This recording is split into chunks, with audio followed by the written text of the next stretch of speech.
Mic check, 1 2 1 2 1 2. Yeah, we in here. Let's see. Yeah. Cut it down. It's Just Our Opinion podcast, ladies and gentlemen. As you know. Mic check. Oh boy, I gotta cut something down. Hold on just a second.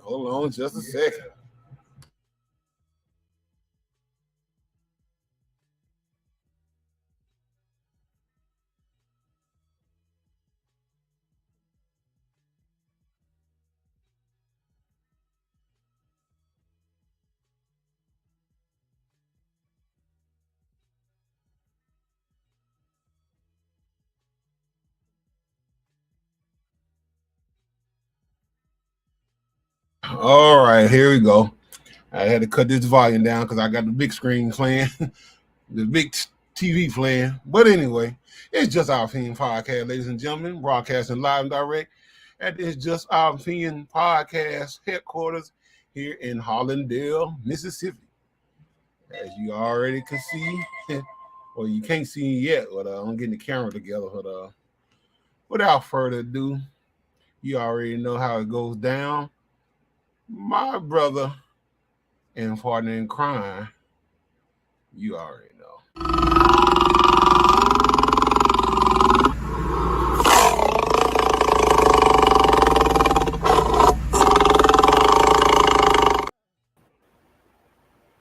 Dark Prince in the hills. What you do, bro? Bro? And I'm trying to see this. I'm up here running a little shitty internet situation here in town because AT&T still did dumb shit. So yeah, so you already know it's gonna be kind of dicey tonight. so don't think that it's Mr. Charlie playing around. It's actually the internet. I can dig it. Shalom, family. Yeah. Shalom, Miss Parker. Hope everybody's weekend was safe. Everybody's back on a Monday and back home now. Get ready to do it again on Tuesday. Oh, yeah. It's all in all, as you say. Yeah. Yeah. Damn, what else to say? I just got to be watching a little documentary on Michael Jackson and his brother, Jermaine. And it's like they trying to say that Jermaine was jealous of Michael Jackson's come up throughout his career, even though they supposed to, tight two brothers that was real tight. And well, you already know, the game. They got to keep us divided and conquered. That's so far the whole concept of divide and conquer in this country. You know what I'm saying, with the people. You know what? Not that, you know what I'm saying? I got something right after you got to it because I got some news I want to jump off into right quick. Oh, okay. I'm gonna wait. Go ahead, Doc. Oh, okay. Go ahead. You can go and handle it because go ahead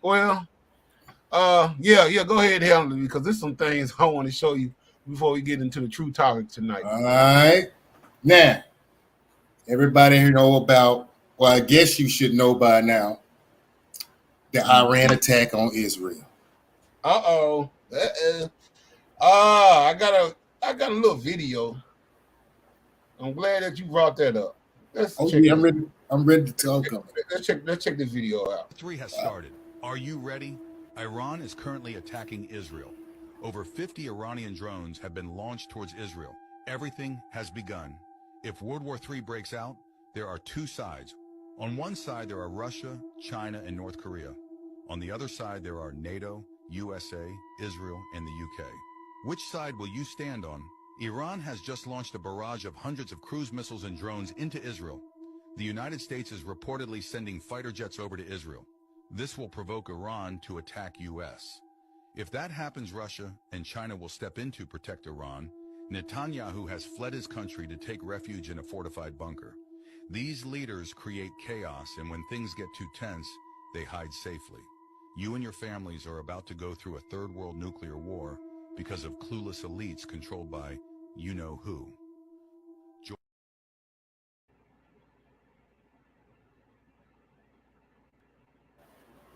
What you think? Bruh, let me tell you how gangster Iran is. First off, let's go back.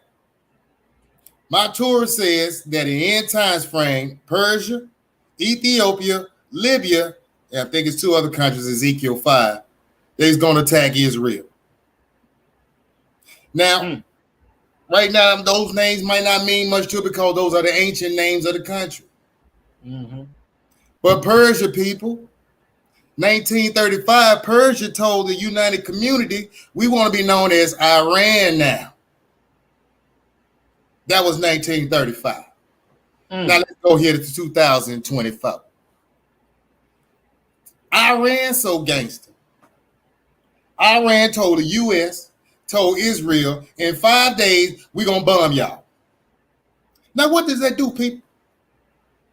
They gives you time to call your homeboys, tell them to bring they tools, call anybody else y'all know, put some plane tickets out there, fly some folks in, bust them in, giving you time to get yourself together.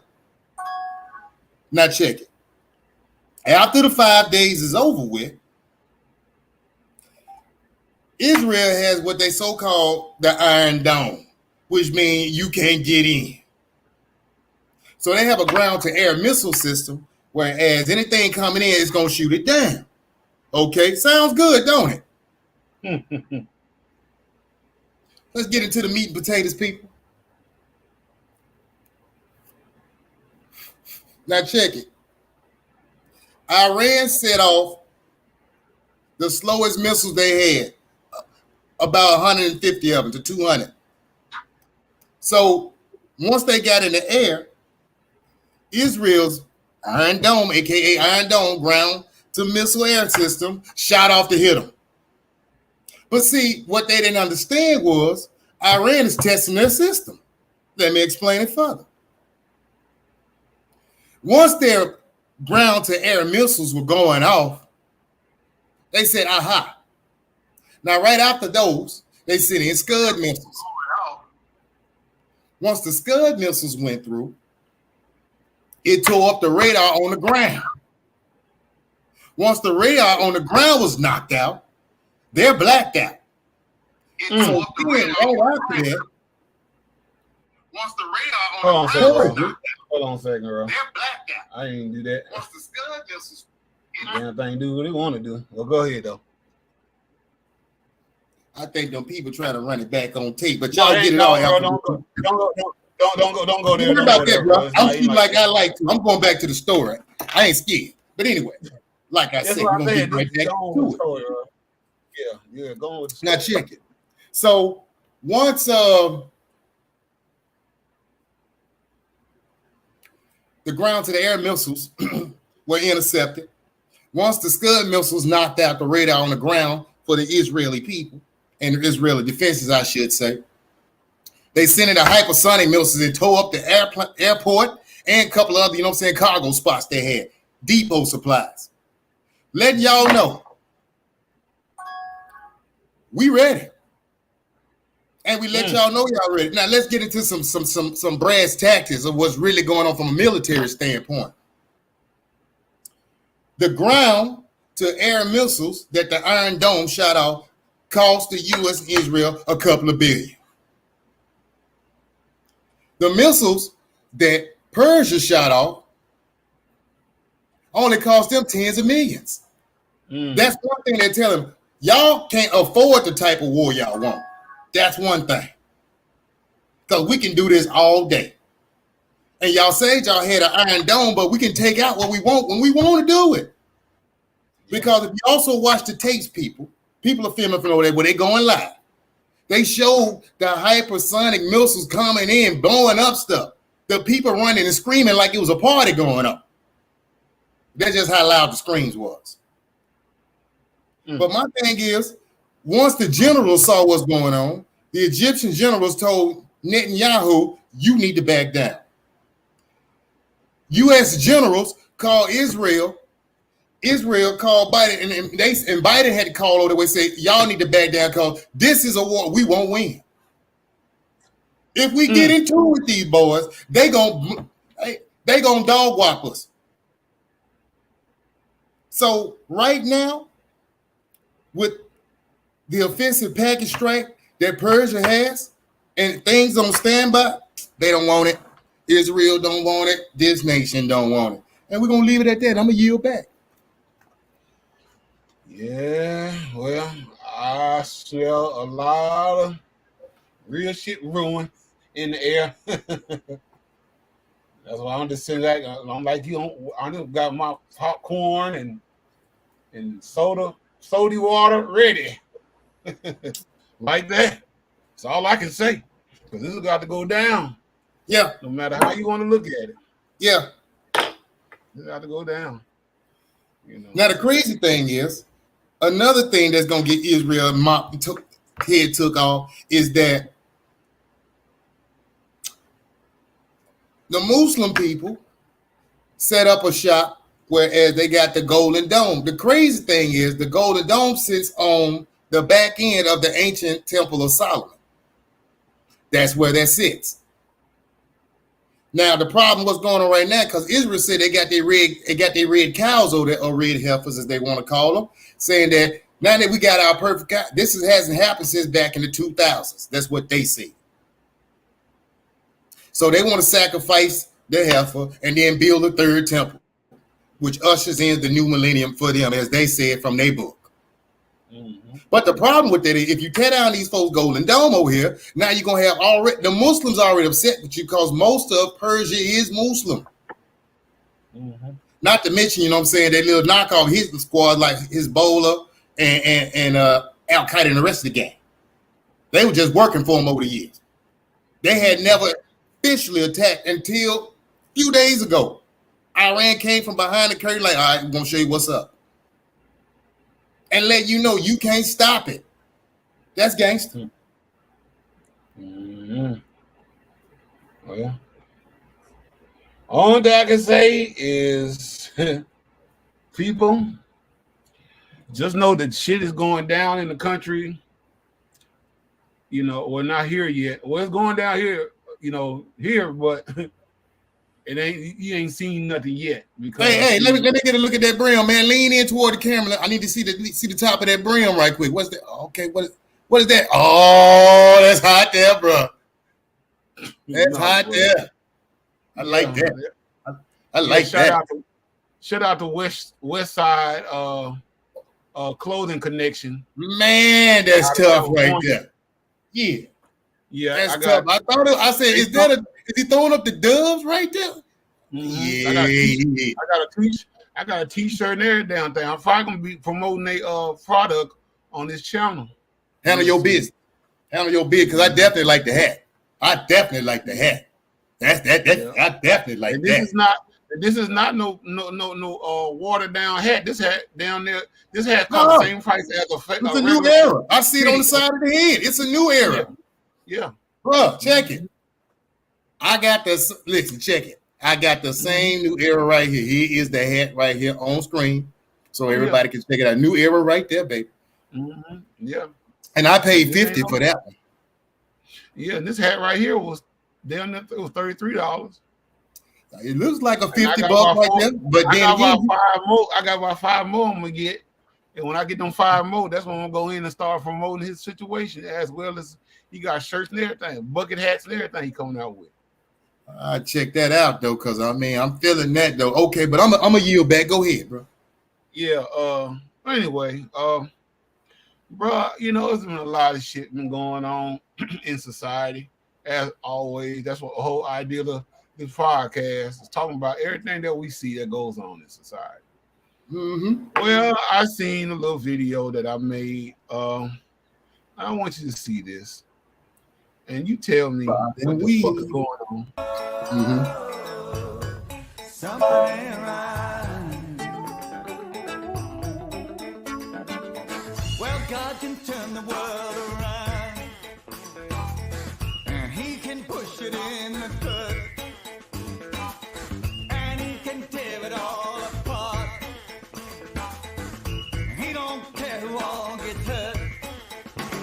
Said, oh.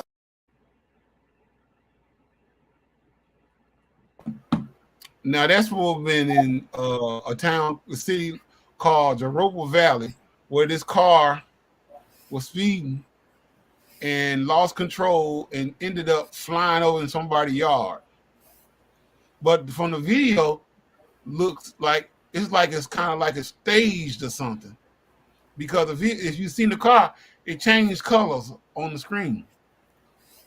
Oh no, I didn't see that part on it. It was a little, you know what I'm saying, freeze on it somewhat.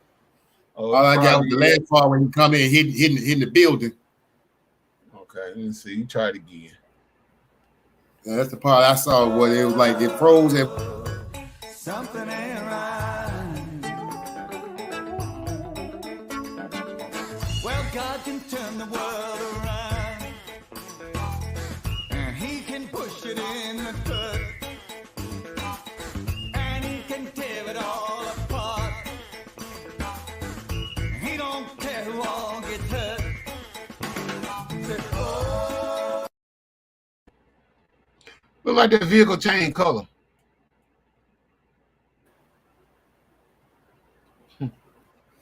Like it could have been a distraction video. Lots of distractions. Because the car was white. The next thing you know, it was black and white, like it could have been a police car. Mm-hmm.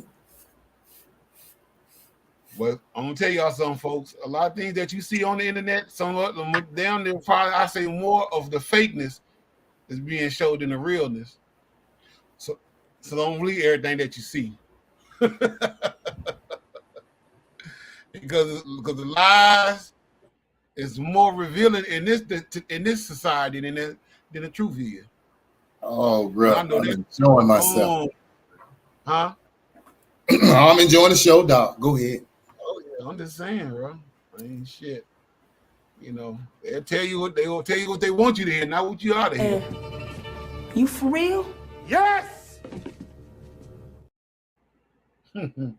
Anyway, let's get into the main situation tonight. As y'all, the main course.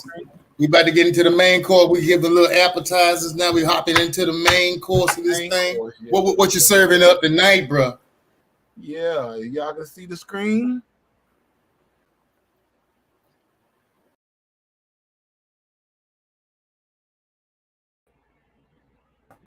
If you know, you know. You see the screen, you see it swinging in the background with the reefer. That is Hypnotized Mind Records, Memphis, Tennessee mascot. Yeah. 666. Yeah, you already know. Shout out to M Town. You know what I'm saying? Hypnotized Mind. M-Town is in there.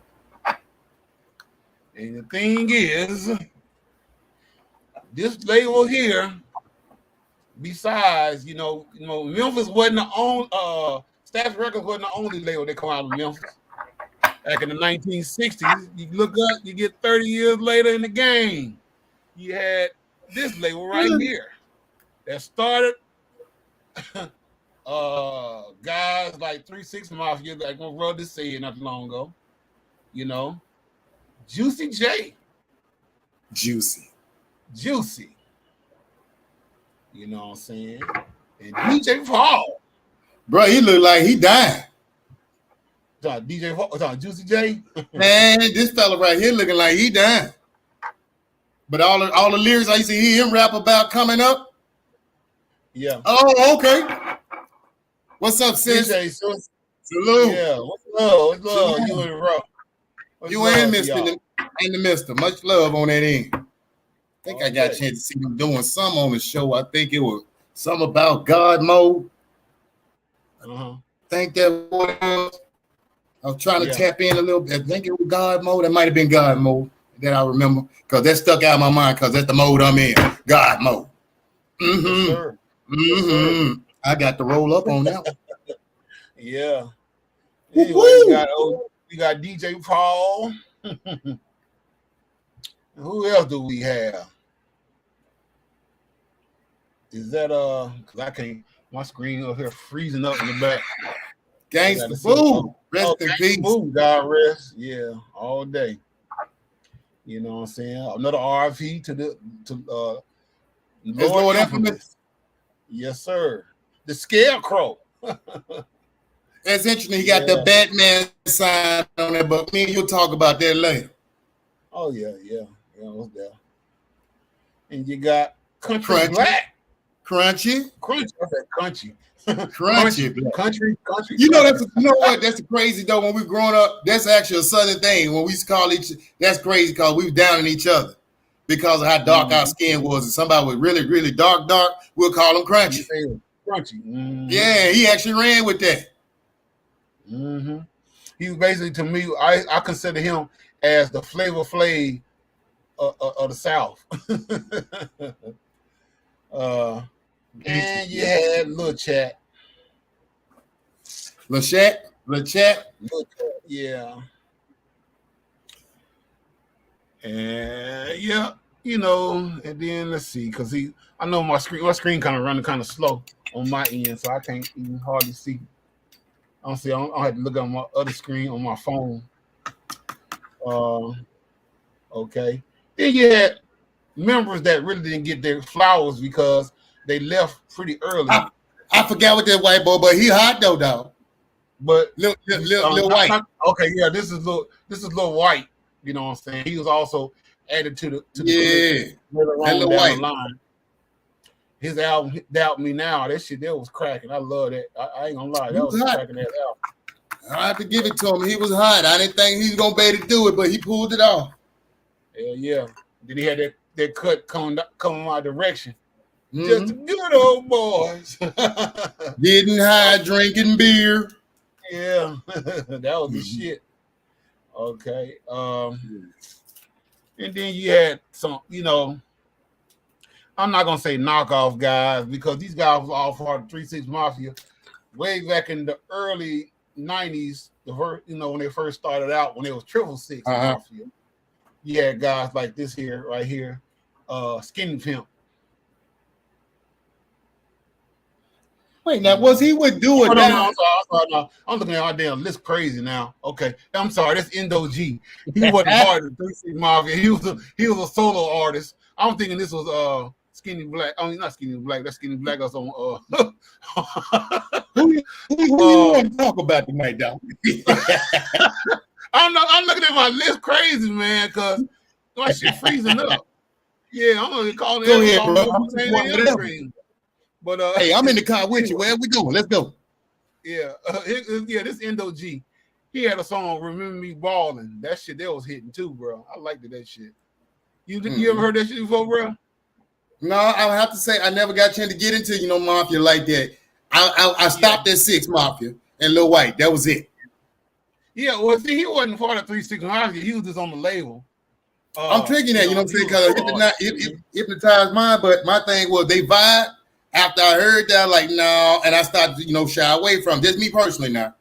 You know what I'm saying? So I didn't really get into everybody like that as far as Hypnotize. Matter of fact, I didn't even know they was on Hypnotize. You know what I'm saying? This guy right here. Straight like that, though. So it's new to me. It's history. Yeah. I'm soaking it in. I know about Frazier, boy. I didn't know he was signed to Hypnotize Mind, though. Yeah. And then, Frazier boy. Yeah. And then, I ain't never really heard. I got Frazier Boy's music. I never really just listened to his cuss like that. However, I heard he was the reason for the movie Hustle and Flow, teaching Terrence Howard how to rap.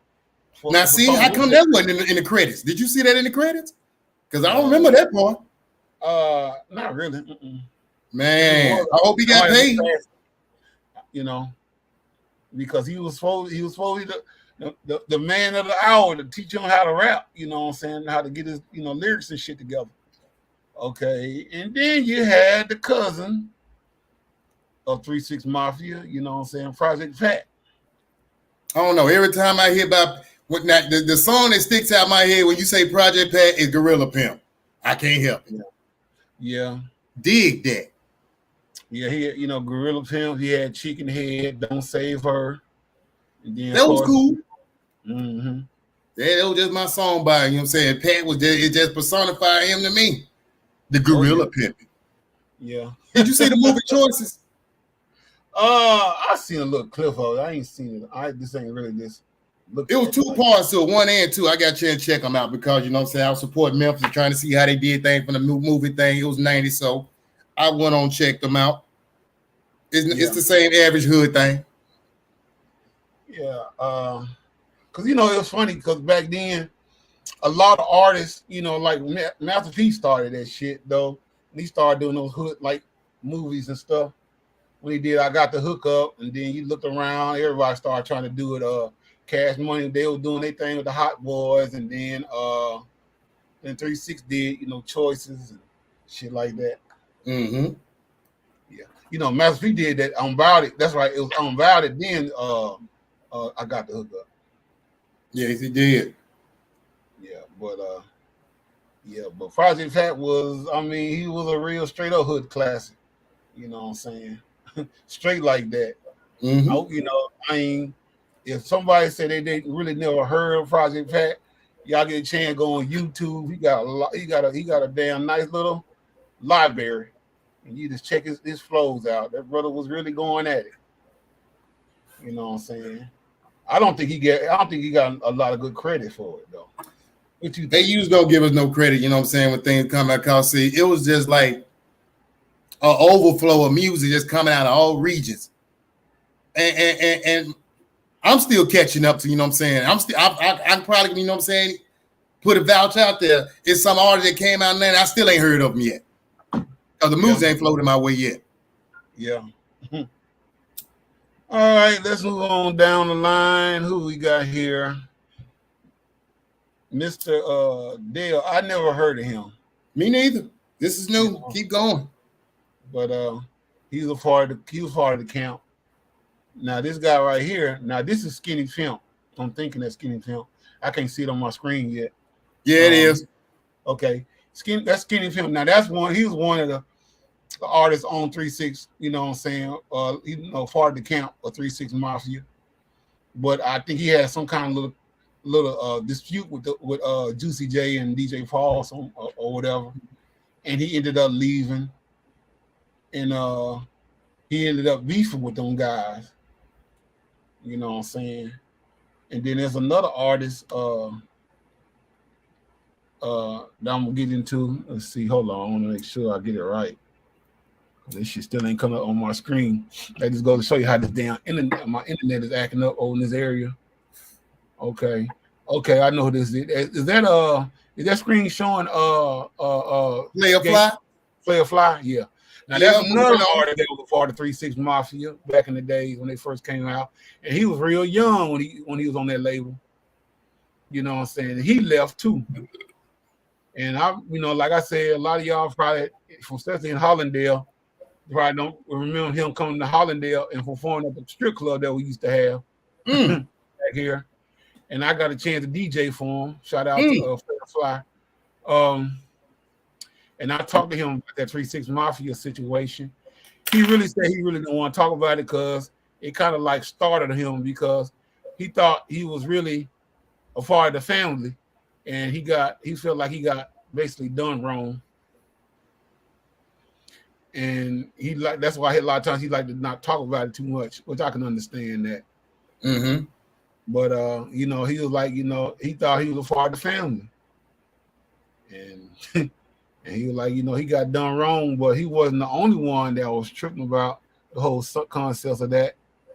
It was another rapper named Gangsta Black that was a part of 3-6 Mafia too. And I think that brother was from Tunica, Mississippi. See, a lot of these artists, man, that was on Hypnotize Mind, they didn't really get their credits due. You know what I'm saying? Because of backlash and disappointments between artists and all of those shit. And then last but not least, she had Chrome. Now I think I heard one of Chrome's songs. I got some of his music too. But all the three. One thing I can tell you about 3-6 Mafia and the Hypnotize camp, the whole Hypnotize Mind record label, they had their own sound. You know what I'm saying? That they made sure that it didn't sound like nobody else's shit. And that's just how it reminded me of how the label, way before then, 30 years ago, Stax Records was. They made sure that it was a lot of heavy bass because we love that thump in the South, you know what I'm saying?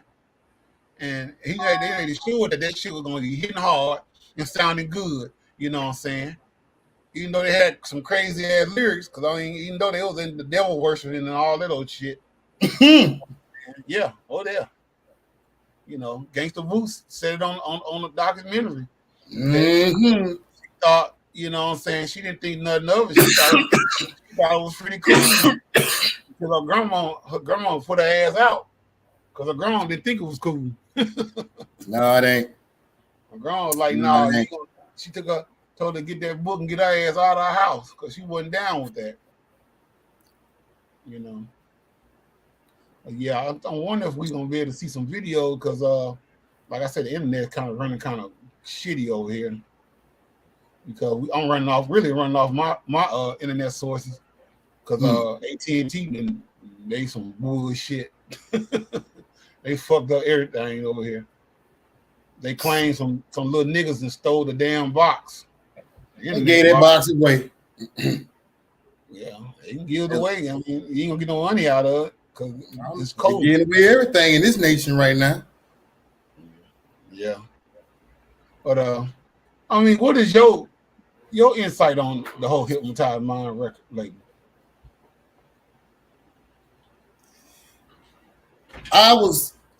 Me personally, when the South finally got our chance to come onto the stage, it was more of a introduction to, okay, now what is it that Memphis talking about? What is their core base as far as, their beliefs? And the crazy thing is that when 3-6 hit the streets and that's what was popping up out of there, I'm like, wow, is this the mentality of Memphis? Now, fast forward to right now, I have to say, yeah, it is. Yeah. Yeah, because it brought on a different vibe of hip hop for the South. Yes, it did. You know what I'm saying? I mean, even to the language, you know what I'm saying, the swag, as well as the, how they basically put out their persona of hip hop for the Mid-South. Because that shit was totally different. Like I said, you had your Rap-A-Lots, your Suave House, you know what I'm saying, and shit like that in the South.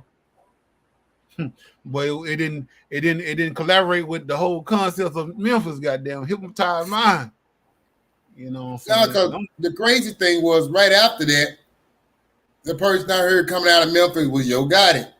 And the track that he had out of time was Full Time Hustler, which is still a favorite of mine this day. Because when I'm getting up on Monday, he had a track before then. He had a track called "I'm gonna sell my dope."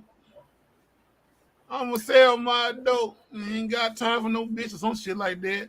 And raising kids or some shit. Was that okay? So that was before the Back to the Basics album. Yeah, that was before Full Time Hustler. Because that full time track came out in 2004. So was that a mixtape or something he had going there? No, it was an album because he had that on there and he had Gangsta Party on there, his version. And he was already signed. He was a signed artist. Was he just fucking with Hypnotized Chop? No. He was fucking with somebody else. I think he was somebody else independent. Okay, so he was still underground then. Yeah. Okay, all right, go ahead. Yeah, because that's right, because he didn't have nothing to do with 3-6. Nah. You know what I'm saying? And everybody was like, that's kind of weird because 3-6 was running Memphis, you know what I'm saying?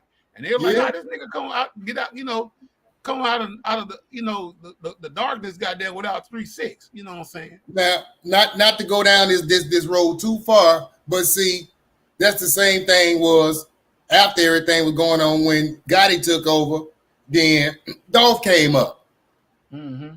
And the thing about it was everybody said, why they wouldn't do it? Because I started to see everybody say, I want my own. Even though we're in the same city, and we could all collaborate this thing together and just be one conglomerate, as Pac would say. Yeah. But everybody like, no, I want my own, and that's what it is. Yeah. I ain't gonna lie. That's why I said I had to think about it. I'm like, I don't think he was had any affiliation with Hypnotize Mind. Not That at was some all. other shit.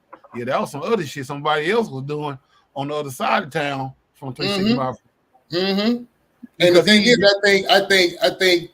I think Yo was from South. Yo Gotti was like from South Memphis at the time frame, if I'm not mistaken.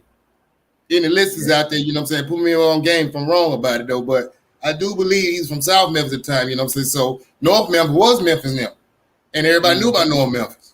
Yeah. So that they was rocking that. So I guess that's why he's like, I can do this because I'm from South Memphis, and they cut it up then. They cut the cake up then. Mm-hmm. Yeah. That's what I was just telling him. I was telling him, you know, like Skinny Pimp and Flair Fly, all them was part of 360 Mafia, but it was all kind of backlash and all kind of disagreements going down. That kind of threw them all off with each other. Because the 360 Mafia would have been a mega group, goddamn, just like Wu-Tang Clan. But it was just so many goddamn, you know, so different disagreements and shit, you know, motherfuckers, you know, you think you better than me, you know what I'm saying? Nigga getting paid one, I'm getting paid, all that old shit. Because I ain't gonna lie. That's the thing. We as a people, the thing about it, we as a people, we're just coming from up under, you know what I'm saying, physical slavery. And the mental slavery is still capped on because that's something we still ain't shook yet. And then in that state, people, is that being broke and not having nothing, hungry, destitute. If we all know that we've been coming up this way, one of us gets something and he's shining, it actually hurts more when that person, once he gets on, instead of saying, you know what I'm saying, I'm gonna show you how to do this thing, it's like, you know what I'm saying, no, you got to get your own. They're like, okay, but you one of us. And this is why we get jacked out here, people. This is why you get your chain took. Because our people haven't got a unified mind right now to let go of the slavery mentality. Nope. Because together we can have more money. Do you know the statistics here in America with the so-called African American, everybody working that's out there that got a 9 to 5 like us, says that we actually generate $800 million a year. Now, if we all got together, we could have our own bank and nobody can be complaining about, I can't get a loan. I'm going to leave it at that, yield back. Yeah, I mean, most definitely. But the thing is just that you got to ask yourself a question. Why are we in that state of mind? You know what I'm saying? Is that a curse? It is, because it goes to, you know what I'm saying, the Willie Lynch, what they say don't exist, but let me show you how it does. The Willie Lynch is based off of whatever the differences is between these people, make sure you make that stick out. Example. Right. If they're light-skinned, make them stay in the house. Dark-skinned, put them in the field. If one is strong, put them around the women. Make the other men around them jealous of them. Make him the one that's going to be the breather, so he don't do no work except sleep with all their women, including their wives. They inbred hated with us, man. On Sundays, they got us liquored up and fought to the death. This is why each day when we walk along and see our brothers, and we don't even know this brother, we instantly frown up because that's been ingrained into us. It's been taught. Hell yeah. That's mentality slavery. Let it go. See a motherfucker on the street, you ready to kick his ass, he ain't did nothing to you. He did nothing. You like, what the hell? Like, what's up, bro? Ain't did nothing. And the crazy thing, this is what I'm talking about. We got the emblem right there. That's a hypnotized mind. Boy, this thing's getting deep. Y'all stay tuned in because we ain't even done yet. Keep going, bro. Yeah, I was trying to put up some video, you know, fast tense situations from back in the day. But for some reason, the damn internet is running kind of slow. Let's see. Because I wanted to show some clips of, you know, certain artists, you know, back in, you know, or how they did different interviews. I wanted to show a Gangsta Boot interview. You know what I'm saying?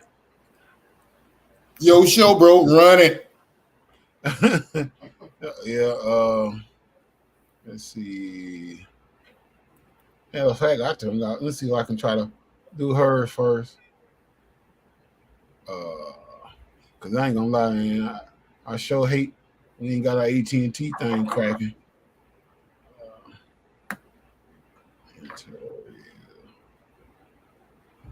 Let's see, enter. Yeah, there you go. Hopefully we can get something. Oh, I gotta recommend a book too. I gotta start doing that. Okay, what you got? This is How to Pay Zero Taxes, people. How to write off everything like the white people. I'm already in it. Talk about it. Already in it. All right, let me give y'all some things from it. Okay. Let's see. Bullet point for tax deduction. Okay. Well, I want to find out. Start right here. Special exclusions, exemptions, and deductions, which reduce taxable income and thus result in a smaller tax liability. For example, tax-exempt municipal bond interest. This is stuff for your money, people. Discounts, dependent care assistance programs. You need to look into these things because this is government money that you can put into that you can write off. Now, it's a lot in here, and I just turned to a few pages. I got a lot of stuff highlighted, so right now, I'm on chapter 3, how our tax system works. Once I get this down, I will be back to explain. All right. So it's a whole lot of like some cuts, certain cuts that motherfuckers don't know about. Exactly. All the cuts that you don't know about. All the cuts. Look how thick that is. It's not a game. We're here to get it, though. I'm a scholar. Believe me, I'm going to know this. This will be me.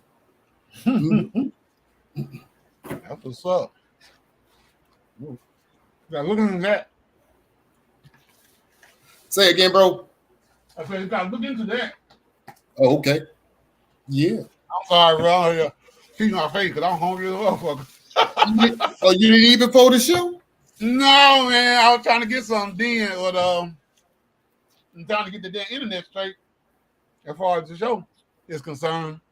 Let's see. I'm trying to get this damn documentary going. Gangsta Boot did a whole lot of interviews in her. I know she did one on Vlad back here, and she did one on Drink Champs.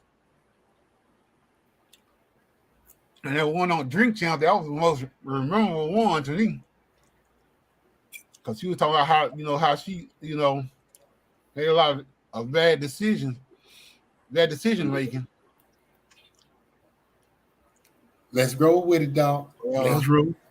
I don't say one of them. I know I ain't gonna fuck with Vlad too much. I do not like that dude, bro. That's why I know he's got to be, industry plant, because everybody that's in music has to go sit down and talk with him. And he talk about stuff that stirs up beef amongst our people. Well, see, that's the thing, because see, if you know anything about the counterintelligence program, they always talk about making sure that they keep their eyes on us, just in case we try to do something to do the powers that be. They need to be watching what Persia's gonna do, because they got them things that gonna take you out. That's what they need to be keeping their eyes on. Well, they are, in a way they act like shit ain't gonna really happen like that. They probably think, oh, it's all good. That's why it ain't been on the news. That's why they ain't talking about how them boys got beat up over there with the missiles.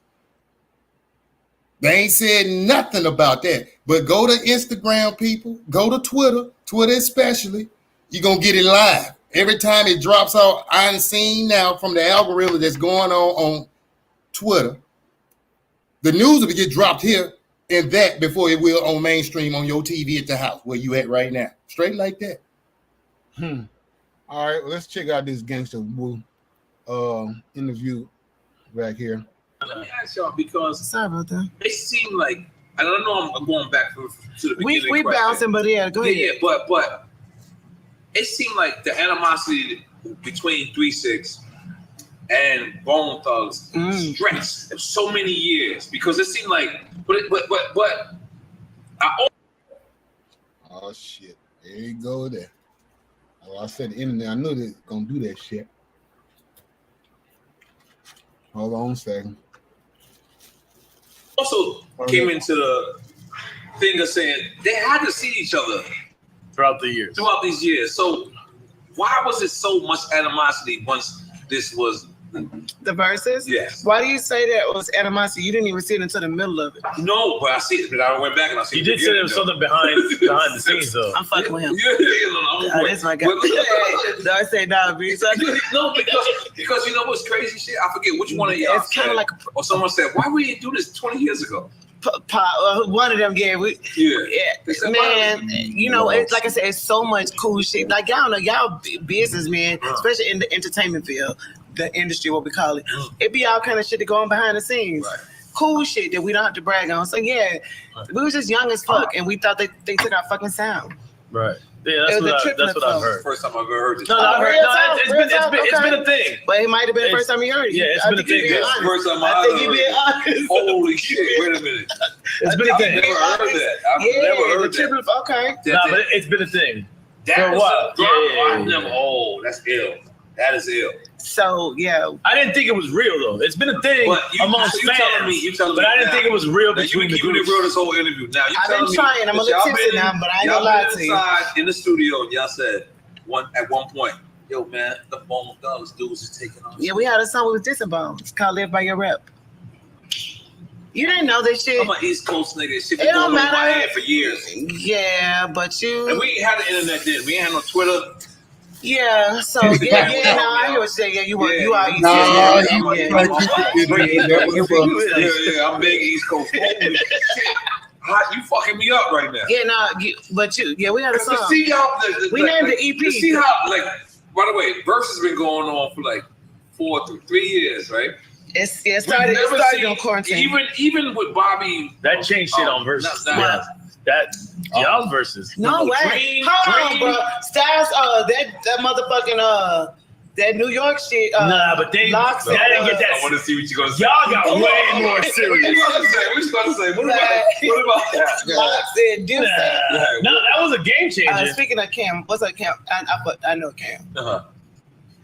Not like that. You said The way you said it. The way you said it. I said I fuck with Cam. Okay, all right, I ain't never fuck with Cam. Cool. Hell no. All right, we gotta get this shit straight. Yeah, we definitely gotta get it straight.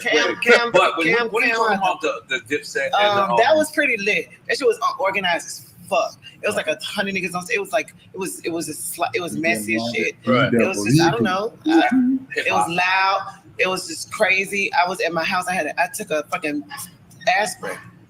And it was it was so crunk. It was so aggressive. Like, I gotta pop y'all aspirin. talking about our shit was a good like that New York man. It was where Madison. Nah, Where y'all was was that way shit? more aggressive. Was that at the Madison Square Square Garden. Man, that shit was big as hell. Smoky. Niggas got COVID in that motherfucking area. You brought COVID into this shit. I did. You said fucking just COVID. Y'all got COVID. Y'all ain't got COVID, but they got COVID. Tail in that motherfucker. Yeah, that shit. That New York shit was lit as shit. Like That hip hop was crazy. my homegirl was like, man, Jada Kiss, man. She followed him on Instagram, so she's like, But telling me that 3-6 was inspired by this, and they went no, I wouldn't say that. I would say. I wouldn't. Well, hold on. Let me That's let you. right. No, I want. I'm fucking with you. No. What, inspired by what? No, because let me tell you something. Dipset one. No. I'll be But honest. Dipset, no, because he said I was crunk. I was like that Dipset. The New York shit was let's crunk be as clear, fuck. let's be That shit was clear. crunk. No It was- one threw a mic. No one ran over. Like y'all had. Hold on. It never felt Let like. me just get clear. This is why I felt fucked up. Y'all had a rope that separated y'all. Yo. And when Paul walked out, Paul said, damn, y'all niggas already dead or some shit. He said, we ain't got a rope yet. It was Wait, the rope was there the whole time? Man, there was a rope that separated. They had like a not us. It was Bone. They had like a yellow tape. It's like a yellow tape, like. But only them? What do you mean? Yeah, it's a big ass stage, and they had that little yellow tape. Like if this was fucking yellow like tape. the police tape. Yellow tape, police tape. What you got? Sex tape? Yeah, yellow tape. Like porn tape? Yeah, yellow tape, nigga. This was them and this was us. They made it awkward as hell. But no, I thought, I was just saying like that was one of the first aggressive ones I saw because it was New York. Come on, man, y'all set it off. Don't man, they wasn't really. There was no white throwing. We set it out front, really. Yeah, I think y'all fucked it up. Honestly, so it boiled over. What happened backstage? What happened backstage? It boiled over. Well, it wasn't back. It was more like I didn't know if it was what they call the shit when you're nagging or poking, banter. It was too much fucking banter backstage, and it was with Busy Bone. So you know what I'm saying. When I pulled up, I thought it was like, well, what I was told. We were gonna meet and greet and stuff like that. And then I get there, it's like, oh no, meet and greet, just stay away from them, like no problem. You know what I'm saying? I'm just here so I don't get fined. Shit, I'm doing my job. Go ahead. In all fairness. Always have my looks on. I got these nerd shades on. I do. Juicy did say, suck my dick, nigga, suck my dick. And in all fairness, me and Busy Bone talk. And like Busy, my God, come on, he was the yellow nigga with the curly hair. I was 15. Everybody had a crush on him. It's like Michael Jackson. I didn't want to fucking say that shit. I didn't mean any fucking harm. But I know. He's like Michael Jackson. Oh God. But like he told me that he was like, boo. I said, Busy, man, you threw something, man. I thought we was cool, bro. I didn't even notice nothing thrown. I swear, I promise. I don't even remember seeing nothing being thrown at me until I saw it 3 days later. All I remember is seeing Juice and them and everybody, like Memphis niggas, fly out the sky. And I thought my money was getting fucked up, and I was like, damn, Busy. And so that's some Memphis shit. Fuck ass niggas, he said, I ain't triggering nobody trauma or talking about nobody's sexuality. Like, I was just like, damn, nigga, you crazy as fuck, nigga. Man, yeah, who the fuck am I to judge, man? Man, I if anybody judging the comments, them gotta be some people are weirdos. You can judge other people to me, my person. Yeah, whatever. They crazy. But now I was just like, damn, man. I ain't never seen these rich ass niggas fucking fight and shit like that. Like, so that's what I remember seeing. But when I saw back, he threw some water and shit. And I think it was a microphone.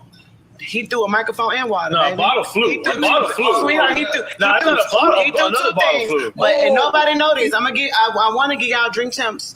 Exclusive. But I don't know. Yeah, you might as well. I want some real shit. Me, I want some real shit because I love them. Right, yeah. They are legends. And absolutely. I told you this when I walked out on the stage. And you told me to share it on here. Yeah. I walked out on the damn stage, man, and I get stage fright, Nori. Like I'm Lola most of the time. I can't believe I'm Gangsta Boo. It's like, I'm Gangsta Boo. I gotta fucking fix my hair, do all this shit. But I'm so fucking regular, man. I walked out on that motherfucking stage and couldn't turn around. I said, oh my God, and I saw that little tape area. And I said, man, I'm on the stage with Bone Thugs. Bone, Thugs, 3 6 1. That's what I was thinking on stage, and I just like got into formation. So I be Sasha Fierce on stage. So anyway, just in the Beyonce, in a crazy lady Gangsta Boo, in the Beyonce, in her Marvin Gaye, in her Kurt Cobain, in her every strong motherfucker. Cause I'm telling you what I feel. Nobody can tell me what I feel when I walk on stage. I was on the motherfucking stage, the only girl with Bone Thugs, Harmony, and DJ Paul and Juicy J and Crunchy Black. Booyah. Legends, man. Come on now. I'm Gangsta Boo, man. That shit is iconic as fuck on the Versus stage, and we got paid. Let's take a shot for this. I don't know. I mean, you know, you got my energy. I'm sorry. Don't lose your track. I'm sorry. Don't lose your track. I'm not. And when it happened, and I didn't recall. I didn't remember it. I remembered it happened, but I didn't know why. I saw it, but I immediately wanted to talk to Busy Bone about it because I was such a fan of him, and I didn't. This was all over the internet. It took away from the verses. Like, oh, Boo said you need to take his pills. It was actually a good battle after that. I did it all. We smoked them. We smoked them. They didn't have the beats. They didn't pick the song. I mean, Crazy Bone said it on y'all show. They didn't have the triple threat. Juicy can scratch, make beats.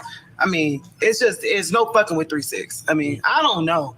It don't seem like every niggas want to get their beats, but no, we smoked the shit out of them, and it wasn't fair.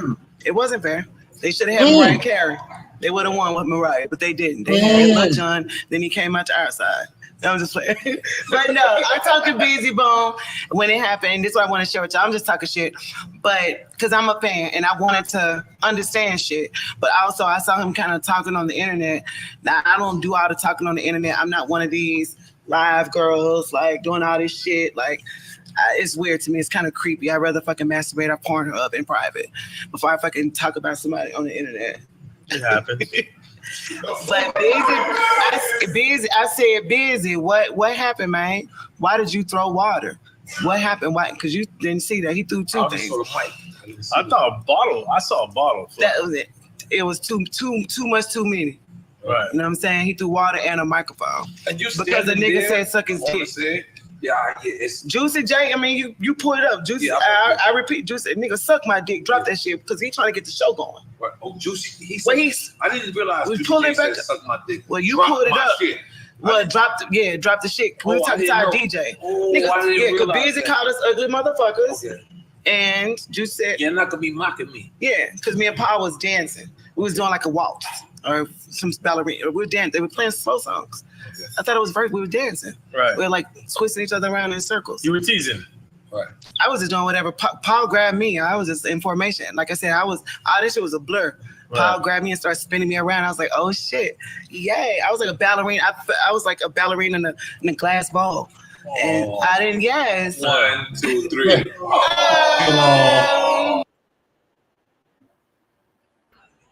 Oh, bro, what you think? Because I was gonna get into that.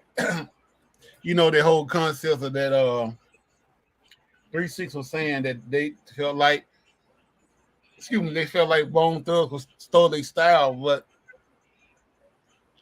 how is that? I wonder how did they come up with that analogy after all these years? Because back then, because Bone Thugs was from Cleveland, and 3-6 is from M-Town, Memphis. I'm gonna throw in the third. I'm gonna throw in the third dog. Huh? No, I'm feeling that. I'm gonna throw in the third dog with what you're talking about. Okay. Now, also remember they also going back because it was a rapid fire type of delivery. This is what it's based off for the people that may not understand what we're talking about. But on the rapid fire delivery, Twista thought that Bone was copying off his style when he came out back as Mr. Tongue Twister before he changed his name just to Twista. I remember that. What our people have forgotten is that we are one people and we are all connected to each other. We are one tribe. Mm-hmm. In that tribe, the thing is we have creative tones. Sometimes that I will come up with the same amount of tones that you're coming up with, and we're nowhere near each other. But that's because we're on the same frequencies. We're individual, but from time to time, when we're expressing certain things, it comes out similar. And we got to understand about the power of what we have here. That's what gives us our unity. We share that amongst ourselves. It shouldn't be nothing beef, though. It should be rejoiced, though. You know what I'm saying? We got more in common than what we know. Yeah. I'm going to yield back. Yeah. I mean, the thing is, that's why it's so important to know who you are and know who your people are and know your culture. to the extent where if you know your culture, they can't steal it from you, no matter how much money they give you. Because if you know who you are and you know your culture, you can sell them anything you want to tell them. But at the same time, you ain't got to sell them the real. You just give them the goddamn watered down shit like they give you watered down shit in this society. Yeah. Because the thing is, you know, Twister, when he came out, you know, later on down the line, he was considered as the world's fastest rapper. But there was another rapper in Chicago that was even better than he was, but he just never got the credibility because of Twister. He had to fall back. Well, Twister got his. Well, Mr. Tongue Twister is in the Guinness Book of World Records. He put that mark out there. Ain't nobody else did that yet. Not saying that they wasn't capable enough of did it, but he put the mark out there. That's his accomplishment. Yep, that's real shit. But you know, like I said, same like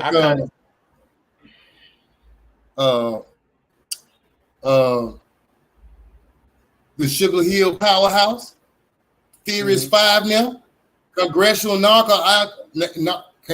National Archives recordings, excuse me. They in that. Ain't no other group did that. Yeah.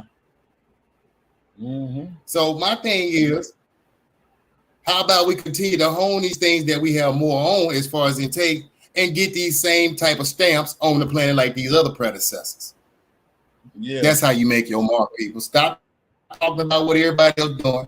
Don't worry about what's going on with Will and Jada. You supposed to be trying to make your mark on the planet. And I'm going to yield back. That's right. That's right. Because, see, that's the thing. They want you to be distracted by somebody else's problems and not continue to work on your own. But anyway, let's move on. Because I found an interview with Country Black. And I think he's going to talk about the reason why he left 3 6 Mafia. Yeah, he did a whole, yeah. Charles said he did a whole lot of interviews. I think I seen one on the Culture Vulture show. But we're gonna leave that at that. Here's one of his interviews right here. Check this out. Okay. About you leaving the group. And number one, he said you weren't kicked out of the group or anything else like that. Oh, yeah. You guys were, I guess you guys were in New York, I think. You were on your way to, everyone was on to go do 106 in Park, and you just basically left and hopped on a plane, and that was it. Yeah, I hopped on a plane, I hopped on a plane, Glad, and I'm going to say this to you because I ain't never said this to nobody. There was a lot of foul shit going on, Glad. You know what I'm saying? Like, that Paul and Juicy was the business people of the label that I was on, and they would go to hotel rooms, and we were flying from LA to New York, LA to New York, LA to New York, LA to New York, a lot, and 5-star hotels. You know what I'm talking about? And they would make me put my own incidentals and all kinds of little slick shit they was doing at the time. And I couldn't figure out why they was doing me like that. You're going to pay for everybody else and you're not going to pay for me when you've been doing this all this time? So it's a lot of shit that was going on that kind of knocked me and made me feel some type of way. If I beat a nigga up for you, Glad, come on, man. You can't look out for me. Don't change up on me. I always tell the hoes that I fuck with right now, the way you got me is the way you're going to have to keep me. And if you don't do what you do from the beginning, that gonna mean I'm gonna leave you alone. See, I ain't the type of nigga to just get out here and just can't have nothing going on. I take what I want. You know what I'm saying? Don't get me wrong. I go try to get it the best way I can, but I will take what I want. You get what I'm saying? And if you're not looking out for me like I'm looking out for you, my no more or how it's supposed to be, I'm just gonna be able to have to switch. And I felt like they was doing a lot of shit that I didn't feel like it was cool at the time. But like I said, it could have just been me, Glad. It could have just been me. I could have talked it out. Me and Paul was real cool. I could have pulled Paul to the side and talked to him about it. But I didn't do that. I did what a lot of people do. Let their mind take control. You know what I'm saying? Okay, so now you part ways with 3 6 Mafia. Right. And then a couple of years later, you moved to Las Vegas. Yeah, I went to Vegas. I went to Vegas because I know I'm a good artist. and I wanted to be close to LA so I can go get myself a deal.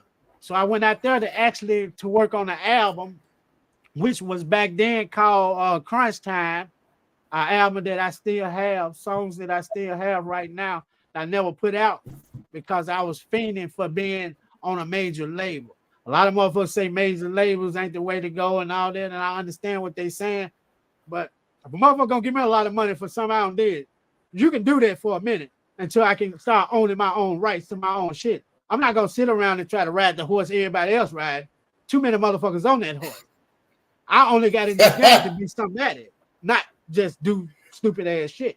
I heard a lot of people say independent artists would make 300,000 and have to spend that same 300,000. They gave Flip $30 million. They gave Paul them $30 million. They gave what's that boy name? Oh, you see me rolling. Chameleonaire. Chameleonaire, that nigga ain't rapping no more. They gave him so much money. So why should I think to be an independent fucking artist? And I know Master P and them talk about this all the time. So why should I fiend to be that when I can fiend to be something? They don't straight like that. Crunchy. Shout out to Crunchy Black for that one. Can't be mad at him for that, bro. I mean, he is, but that's the thing is he's not cut the way industry, you know what I'm saying? You know what I'm saying, to their pattern. He don't fit that. You know what I'm saying? He ain't went to all the parties he had and stuff like that, but they like, we can't use, you know what I'm saying? You can't be one of those people out here as far as the role model that we need for these young people because you don't fit the image. Facially, you don't do it. And lyrically, what you talk about, that ain't gonna sell for us how we want it. Yeah, we like the murder and all that and the selling the drug, but your delivery and your tone on it, nah, it just ain't what we want. It ain't got that certain twang. Everybody else we got, you know what I'm saying? Everybody like, yeah, give us some more. That's why they got the 30 million that Crunchy. And then on top of that, they see that right now that you're also a leaky faucet. Because if you can't get your way, then you're going to blab about what's going on. That means you're going to break down, Crunchy, we can't have that. We ain't going to let you in. But here's the sad part about it. He seems to me right now, from what he just said on it, and I hope it doesn't go down, but he's exactly the type of scapegoat that Juicy and DJ Paul would need to go to, you know what I'm saying, another level again. Oh, I'm not hoping. I hope they don't go there route, bro. Well, I mean, my thing is the name itself would tell me yes, they would. Where are they right now, homie? They were the first group from the South that was out there in Hollywood doing a little show ever from the countryside of Southside. Yeah. That never happened before. Never. 8-Ball them niggas. Like I said, get it. You know, like that time when they did that, they got nominated for that Academy Award and Oscar thing for that movie Hustle and Flow. Nigga. Yeah. The new generation of the 1% was like, you know, yeah, they're cool, they're good guys. But the old generation like, fuck no, where do these goddamn goons come from? This is not what the Oscars are about. What the hell are you talking about? This is not us. Who the hell are these 3-6 monkeys? And they're like, and that's what they liked about. Yeah. And they're like, you don't understand. They represent what we've been representing for years in this industry. And they're like, well, goddamn it, I don't like it because it's the wrong. They're like, it's the right color. Because this is who we trying to depict as the bad guys any motherfucking way throughout history. So they're doing our dirty work for us. It's all the ingredients. The ingredients is all there. They call themselves 3-6 Mafia, short for 666. The 3 6s. The mark of the beast. Not to mention their label itself is Hypnotized Mind. They got a damn logo with a damn motherfucking reaper with a damn chain watch telling you to watch this motherfucker, getting you hypnotized to the music.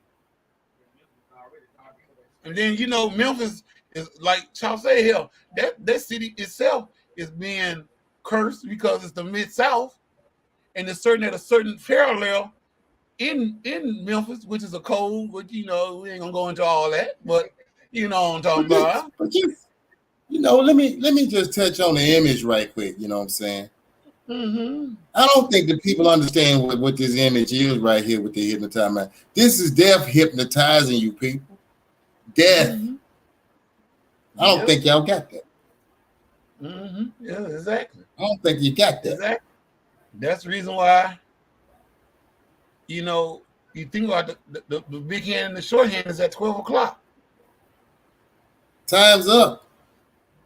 There it is.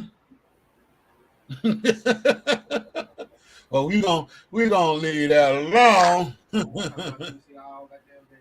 Yeah. Because see, the thing is, you know, like I say, most folks will say, well, shit, y'all talking about they doing this evil shit or devil worshiping the shit. Y'all listen to them. Okay, yeah, I can listen to them all day on day, but I'm not gonna fall in the valley of the shadow of death with their lyrics because I already know what we're talking about. I already know what it's specified. But see, that's what the music's gonna do. It's gonna hypnotize you into it, put you in the trance. Now I know this person because you know what I'm saying, and I had to leave it alone because the thing is, one of my songs that I have is a favorite of mine, and I still to this day I like the beat of it. Now the thing is, when they start talking about in the background, I come to find out that when I'm thinking about that song, those lyrics are running through my head, and I'm feeling them. And the crazy is, it puts me in another vibration that, that's alien to me. That's alien to me, and I know what that is because it's opposite of my natural nature. So my whole thing is, from a spiritual standpoint, I know certain things ain't to be played with. This one of the things, this is a gateway in, and I can't deal with that. Mm-hmm. So I say no to that type of, you know what I'm saying, musical element. Well, see, the thing is, if you know the history of what the whole concept of what's being brought to you right there in visual features and sound features, it's not gonna be an effect to you anyway because you're gonna already know the definition of what the hell they talking about in words and whatever. Now, folks that don't really know and they're just thinking, just listening to it as just plain old music, but at the same time still get the insight on certain things that they're talking about and take it for granted and take it as something real, then that's the ones that need to be listening it up. Yeah. You know what I'm saying? But the motherfuckers like us, it don't mean shit to us. I mean, it's just what it is. You know. But Juicy J got an interview back here, and I want y'all, let's check this. One of the most pivotal persons that have ever come out of our culture, representing Memphis, Tennessee. Get this man a round of applause for so many reasons. He's a singer, a rapper, a record producer. He's an executive, a songwriter. Yeah. Thank you. He's a griot of sorts because of what he talks about in this book and in his music. And when you think about his career, and then you parallel all the different milestone moments that happened in his career behind the curtain, is what you're going to find out when you read his book. I'm talking about Academy Award winning, the one and only Juicy J. Thank you. Is here. Thank you. Hold up, Juicy J. Let me talk my shit for a second, Juicy J. Got to. Because you got the answers. You look. That still goes hard. Yeah. That still works. I remember when you won the 1991 Oscar, the Academy Award, right? Was it 91? It was 2005. Excuse me, 2005. I'm going somewhere deeper. In 2005. 2006, somewhere around. Yeah. Somewhere around that time. Yeah. I remember all the success. Damn, I was about to say 1991. I'm like, hell. No, they were not. Man, bro, you know I was gonna go there. I was like, come on now, bro, come on now. That is too. I mean, Sway, you should know better. You should know better. This is Sway in the morning. Yeah. You done had Biggie in your career on your show. Yeah. But anyway, that's what we know. I remember when y'all did the reality show because you lived right around the corner from King Tech and me. Yeah. You may not have realized that. The beginning of this book starts off with the beginning of Juicy J's book. I was high as a motherfucker. As I was stumbling through this party, I looked around. People were fucking over there. Cocaine was over here. But this coke was different. A waiter-looking guy wearing a vest and with his hair slicked back came up to me with a wood grain box. He opened it and said, "You want some?" He said as if he was offering a drink. I looked in the box, happened to be, and I saw blue, yellow, cherry, watermelon, and cotton candy flavored cocaine at this party. I had never seen anything like it. No matter where I looked, it seemed like people were snorting all kind of stuff. It seemed like velvet was everywhere. I declined the coke and walked into a bedroom. Girls were in the bed just waiting, maybe for me, maybe for someone else. This is a day in the life of this man's life when he was living in LA. This scene that you were in was so dysfunctional and toxic. It forced you to call the woman that you were seeing at that time. And you told her to come get you before you ended up killing yourself. You didn't want to die that way. No. What point of your career did this happen? It was the year could have been, I believe it was 2008. And I was just, I was going through so much, man, just so much partying. I was tired of it. And that same party, I had alcohol in my cup. I poured the alcohol out. I was just like really fucked up. And I just poured it out. And I said, man, you know what? Fuck this. I'm not going out like this. I'm not dying tonight. You know what I'm saying? I'm gonna get the fuck out of LA. You know, it's too many parties, too much of everything. How close you thought you could be to dying?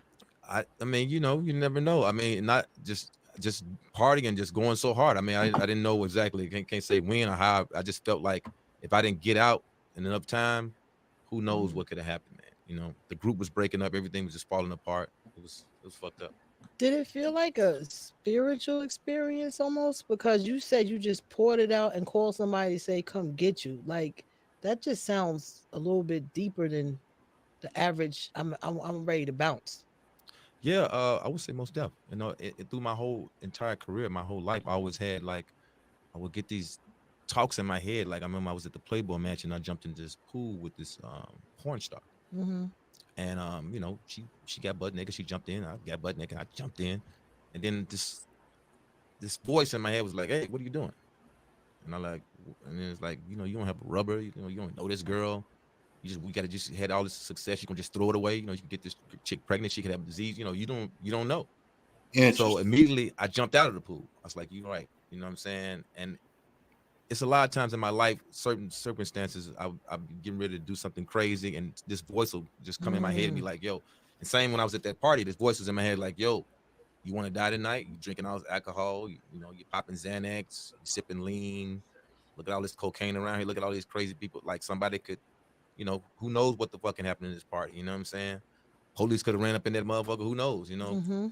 So it was just telling me like, it's time to go. You probably need to pour that drink out. So I poured that shit out, called the chick up, and she came pick me up. You moved out of LA? Got the fuck out, man. I had to. You moved everything, even the Rolls Royce? Everything, man. I believe I drove the Rolls Royce back. I think I did. I know I remember driving a U-Haul too. I was in a U-Haul, and I probably shipped the Rolls Royce back, but I remember in the U-Haul, and I had a personal assistant driving the U-Haul. This is post Academy Award when this took place, right? Yeah, right after. As soon as, you know, right after, we partied hard for almost like a year, the longest Oscar party in the world, and then I was like, I'm fucking out of here. Partied hard for a year. Yeah. See, this is why I find it interesting, because I was there. Heather was there. We were there. You seen it. I was interviewing you during the time. Did you see the shit? I saw the shit. It was crazy. Because I've seen you before when I came to Memphis and we did our thing with remember that? Yeah, My Block. Yeah, My Block. Yep. I've seen the growth. So I'm often wondering, when do people gonna tell the behind the curtain stories? Because you could be successful but be miserable and depressed. Yes. At the same time. And when you know, you also spoke about in this book that even after the Oscars, after all of that partying, the other thing that happened is 3 6 Mafia's music fell off. Yes.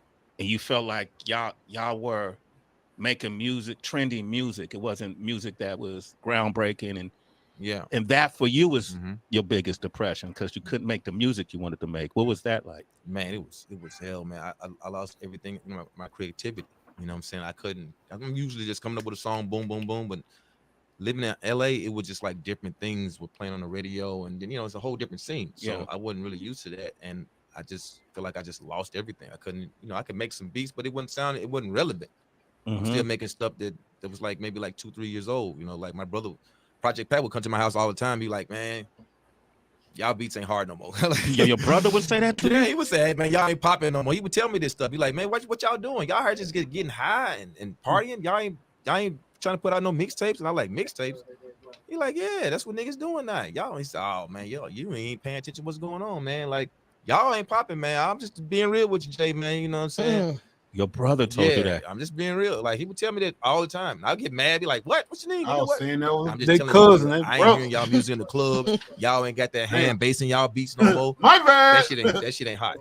I'm in the clubs. You ain't in the clubs. You are in Hollywood. Okay. So what did you do, like musically, at that point? Did you devote yourself to trying to find what's hot, or I just kept smoking weed and kept popping drugs, and Okay. sooner or later, I got online. He said, "Get on the internet. Look, see what's hot. Go on YouTube."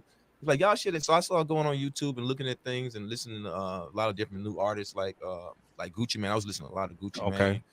And it's a lot of different things. Rocco.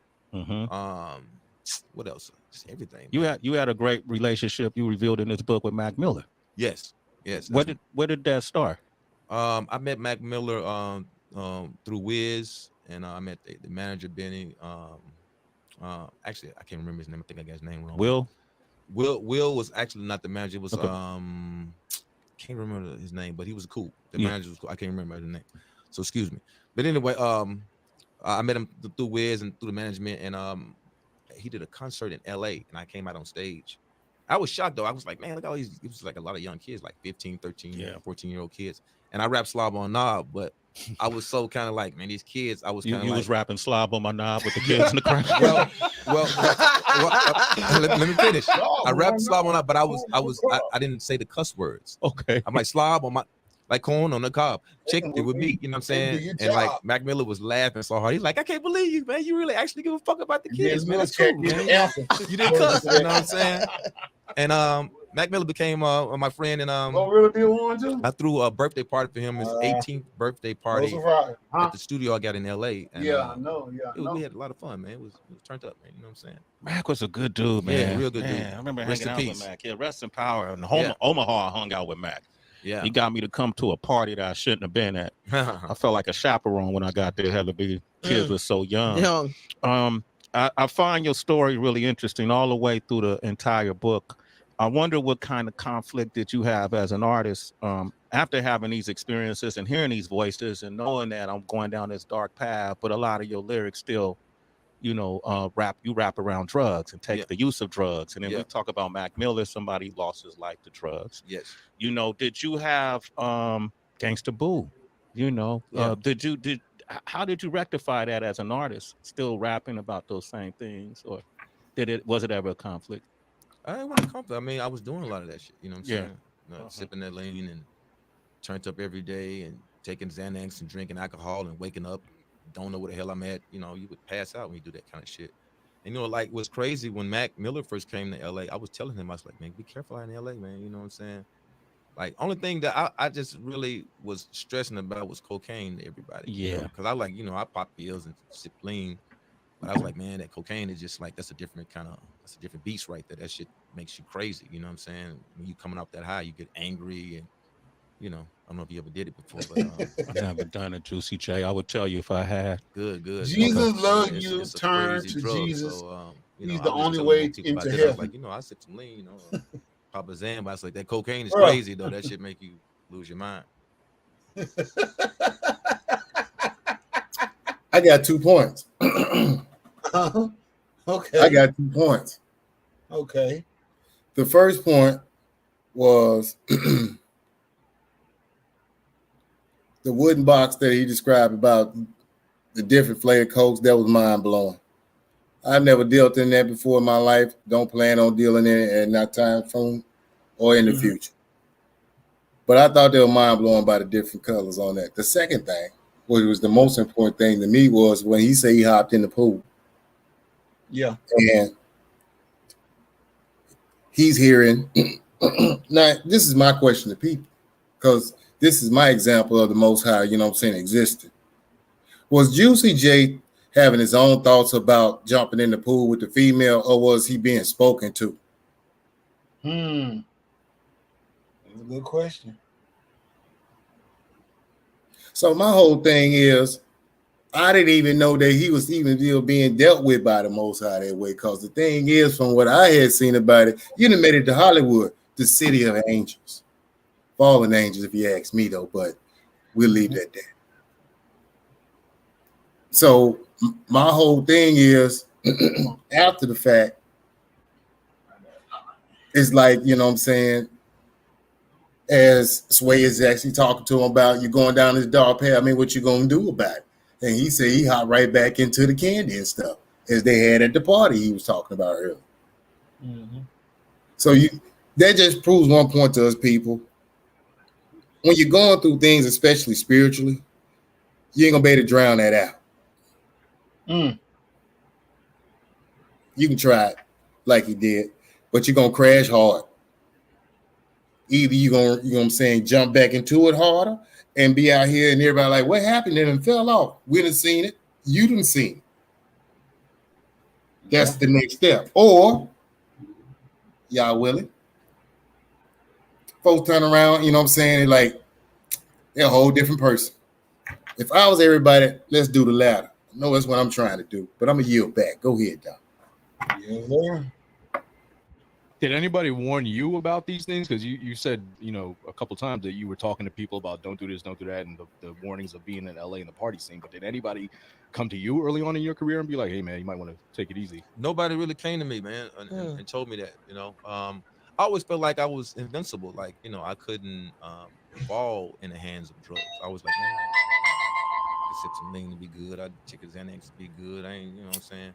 It's just like one time I was in New York, I forgot my Xanax and left him in the room. I would take a Xanax before I go on stage, and I forgot him, and I was on my way to the show, and I was like, damn, I don't feel right. I started feeling like jittery and shit. I'm like, man, I'm feeling crazy. And I was telling my cousin, my manager Ray, I was like, man, I didn't take no Xans today. I was like, man, I just feel I don't hit the video, brother, or as far as that volume a little bit, bro.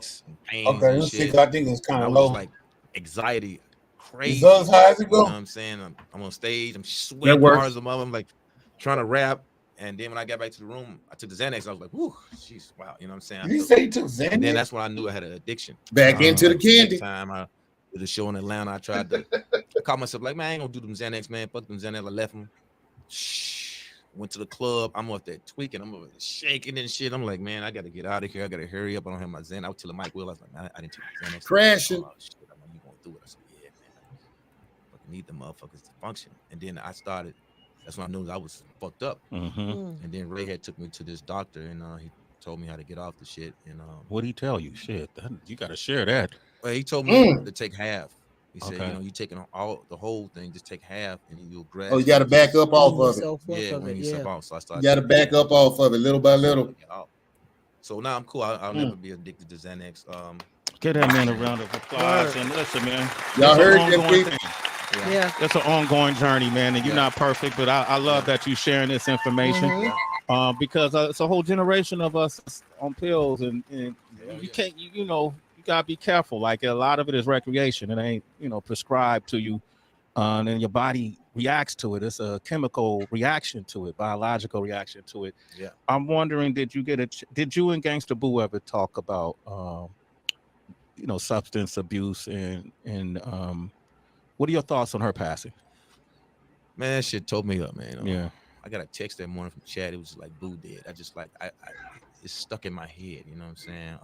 The last time I saw Gangsta Boo was a couple of months before she passed. We talked about a lot of different things. We talked about life and my mom passing. We hugged and we talked about old times. And you know, I noticed something about her at the time. She was doing coke at that time, and she was very, very high. You know what I'm saying? I could tell when you had that coke face and she was sniffing and stuff like that. And I ain't gonna lie, man, like this is just real shit. It's scary, but it's real shit. When she walked off, something was telling me like she gonna die. You know what I'm saying? And I don't know where that came from, but I was just like looking at her like I knew she'd been doing it for a long time. So I was like, damn, man, like you're still doing cocaine. And I wanted to say something to her. talk to her about it. Like back in the day, I would pull her to the side, like, Boo, like, man, put that shit up. You know what I'm saying? We got work to do. Whoop, whoop, whoop. But you know, I hadn't seen Boo in a long time, and so you know, she a grown woman, so I ain't want trying to be all in her business. Be like, yo, you know what I'm saying? Back in the day, you know, I was, you know, we was 3 6 Mafia, so I had to, you know, but like I said, I hadn't seen her in a while, so I wish I could have said something, bro. I ain't gonna lie. Yeah. Like I'm like, fuck, you know. What would you say? Like how, you know, what would you? Man, I would just pull it to the side and try to and gave him my number and like, look, you need some help with somebody to talk to. You know what I'm saying? Like, you know, I see you still doing the coke. Let's talk about it. Let's try to get some help. Like I tried back in the day. I would take, man, I remember going over Lord Ibn's house and picking him up. I would try to take them to the rehab. I would be like, yo, you should have did the same, you know, didn't you? I was fucking drunk, alcohol doing this shit. You know what I mean? Drunk as a What motherfucker. effort was there? I would still be like, no, we got to get off this coke. We got to stop doing this heroin. You know what I'm saying? We got to stop doing this shit. You know, let's fucking. That's man. You weren't looking out for your sister. Everybody together and hold everybody down. But you know, niggas was wild, man. Smock was a wild ass group. Yeah, I party with y'all. Yeah, but it was crazy. You feel like that is a crux of what broke up the group? Was it the substance abuse? Yeah, I would definitely say the drugs and just a lot of different things, man. We would just everything happened so fast, man. You know what I'm saying? Like it was slow on the come up, but when we started getting a name for ourselves and people started noticing who we were, shit started. Y'all was on the clock. Look at your emblem there, Juicy. That Oscar. You know, and all of us had egos. And I come sitting like, yeah, we went Hollywood. Like people say, man, you went Hollywood. We was Hollywood. I was Hollywood. You know what I'm saying? I was like, man, telling my lawyer like, shit, 500,000 and up. I ain't picking up the phone. Fuck everybody. You know what I mean? Yeah. I was just like angry because I felt like so many people had doubted 3 6 Mafia. People slammed doors in our face and, you know, disrespected our name and stuff. So I was like, shit. Once we did that, like we can do anything. You know what I'm saying? I was like, man, shit. We in Hollywood. I drove down the street, saw a house, paid $2 million cash for it. I was like, fuck it. You know what I'm saying? I was just riding high. You know, I didn't really give a fuck about anything, or anybody, what anybody said. I didn't give a fuck. I had a crazy go get a lawyer. He wasn't bullshit. He was like a bulldog. You know what I'm saying? Shouts out to Aaron Rosenberg, and like we got a lot of things accomplished, man. Like we was getting that cash, we was getting that money, man. And I don't know, man.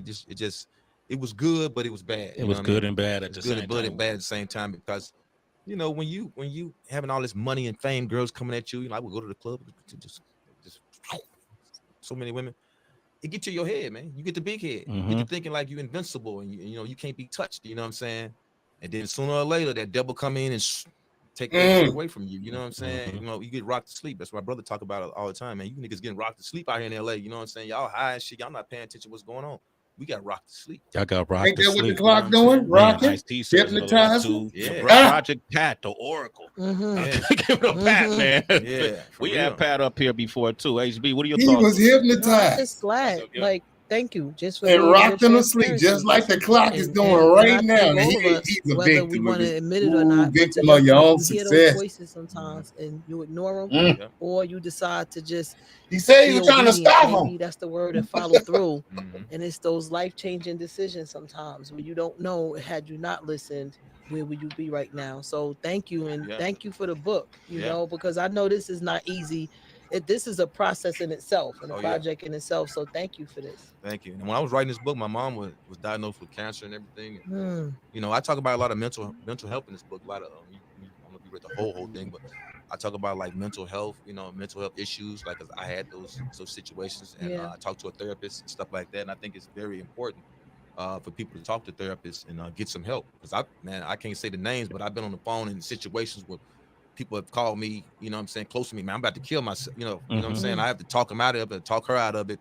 And, you know, I have to deal with so much stuff like that, you know, man, it's been crazy. And like, it's just like, just growing up and going through that, I feel like everybody that your environment makes you what you is today. And, you know, sometimes it can damage your mind. You know, even growing up in North Memphis, I'm always had a gun on me looking over my shoulder and running with all these crazy people and hiring. I had these most craziest niggas of all times, security and just niggas on the side to do whatever the fuck.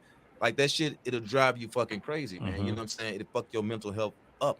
And then you get drugs involved and then money and fame. I'm sorry, go ahead. No. Unfortunately, we have a thing in common. I lost my mom to cancer as well. And I'm sorry about your loss as well. But watching that, it does something to you mentally. I still don't have the words to put down what it does to you.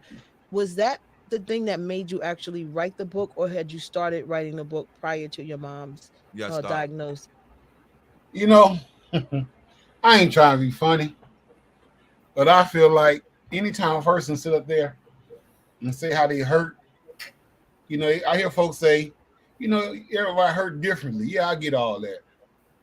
But if you totally in tune to what your hurt really is, it's gonna come to your voice no matter how you try to shake it off. But if it's some more shit, you gonna zoom right through that shit like lightning.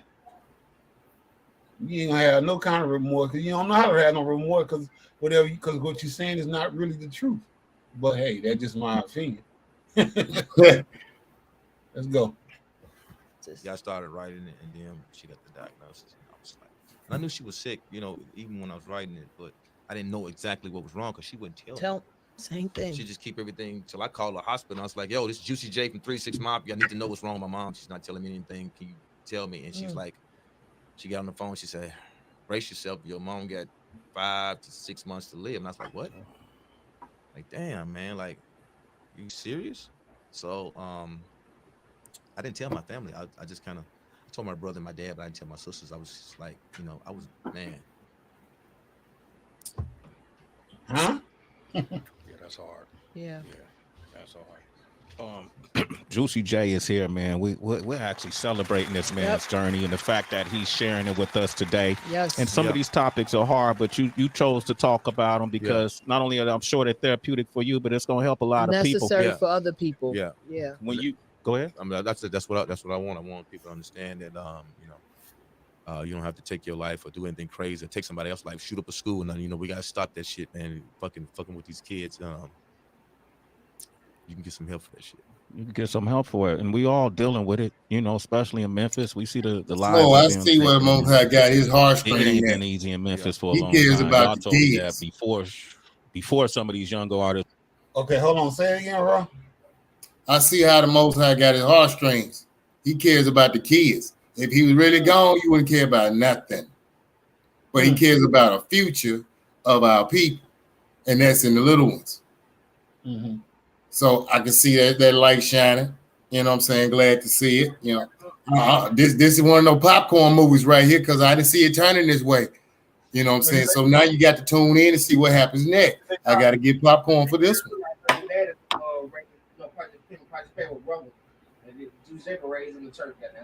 Okay, yeah, Charles said because Juicy J was raised in the church, so he has some kind of interest, caring, you know, some kind of, you know, care and share in his heart.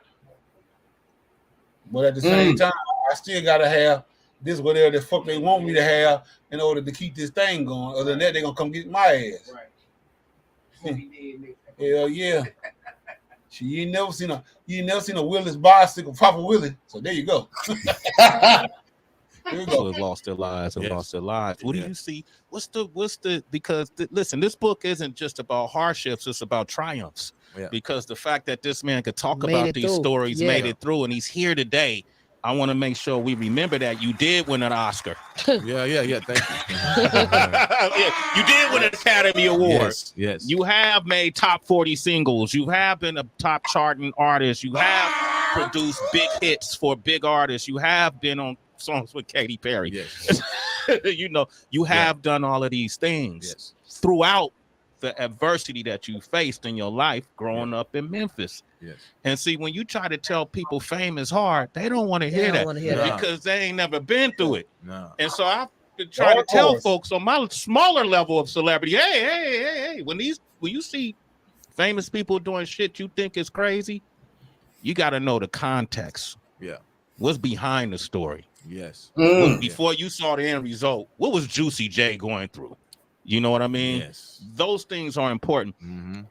When you won the Oscar, you didn't get, not everybody was in your corner, right? No, it was weird, man.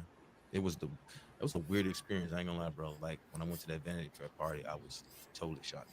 Why? Because it's like this real shit. It seemed like, I can say everybody, but it seemed like a lot of the black people were hating on us, and all the white folks was like, "Hey, congratulations, what's up, man?" Steven Spielberg, he was like, "Hey, man, what's up?" Light up a cigar. John Travolta. Yeah, of course. Of course. You just said the number one names in the industry. And y'all buddy with them. Now they lighting up cigars saying, welcome in, fellas. Yeah, welcome in. You know what I'm saying? I mean, the thing is, Spielberg? Yeah. Spielberg? Yeah, that word right there rings a bell, doesn't it? Ding a ding a ding. If you watch movies, people, we know you know who we talking about. Yeah, well, the thing is, you either strong and down with the evilness of this industry, or you're scared. Lost, sweetheart? Are you afraid, honey? Black folks in there, like actors and shit, would look at me like they wanted to kill me, man. And John Singleton was like, "You feel that hate? You feel that hate?" John Singleton caught it. Yeah, he told me that. He patted me and said, "Hey, you feel that hate?" He said, "They just mad because they ain't got one, man. Enjoy." I was like, "Damn." Well, really? Rest in. Yeah, like I say, well, are you either strong or you're scared. Tell him, Harry Kane. Are you lost, sweetheart? Are you afraid, honey? Power. Yeah, John rest in peace, Singleton. man. Yeah. You know what I'm saying? How did that shape you afterwards? I you know, I'm tell you something. I'm from Memphis, so I just was like, man, fuck these niggas. You know what I mean? Like, hit one of these niggas with his boxer, man. You know what I'm saying? Yo, the setup. That's actually how I felt, bro. But you know, I wasn't in combat mode because I'm enjoying my moment. You know what I'm saying? I mean, Salma Hayek was standing standing next to me, and she had this beautiful dress on, and she was talking to me about blood diamonds or something. But I'm just like, wow. Interesting. Oh shit, Salma Hayek was hollering at you? No, she wasn't trying to talk to me. No, she was not trying. Diamonds. No, she was talking about my diamonds. She was like, "Where you get those diamonds?" She's like, "Those blood diamonds, stuff like that." She wasn't trying to talk to me. No. She was real cute. He didn't know the horse. Yeah, she was on my ass about that. Like, you know, those diamonds. Did he say blood diamonds? Blood diamonds. Them the one to come out of Sierra Leone. Where the little kids over there, you know what I'm saying, with their little pans shoveling in the water, in the mud.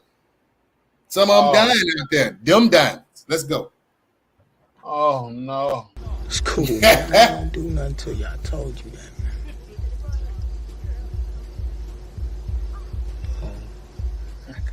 I guess. You guess.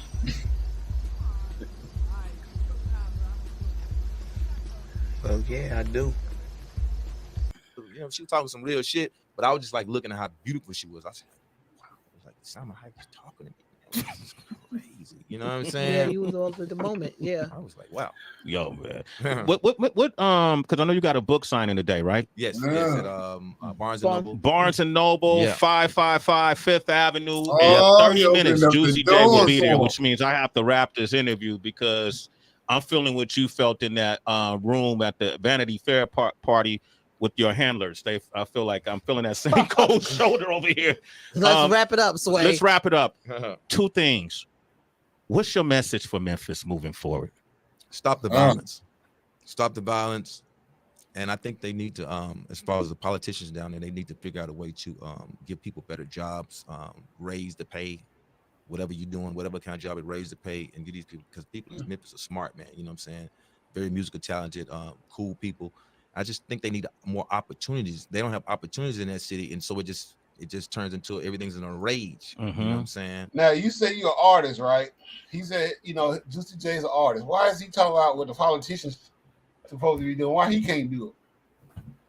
That's the thing about it, because he's telling us indirectly we ain't got no power to do nothing. We can't do nothing because we got their money.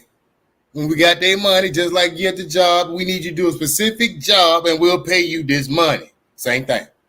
Well, they said politicians say you do have power when you tell it because he's working for you. Our lives sat around this dinner table here tonight, but that you can't believe.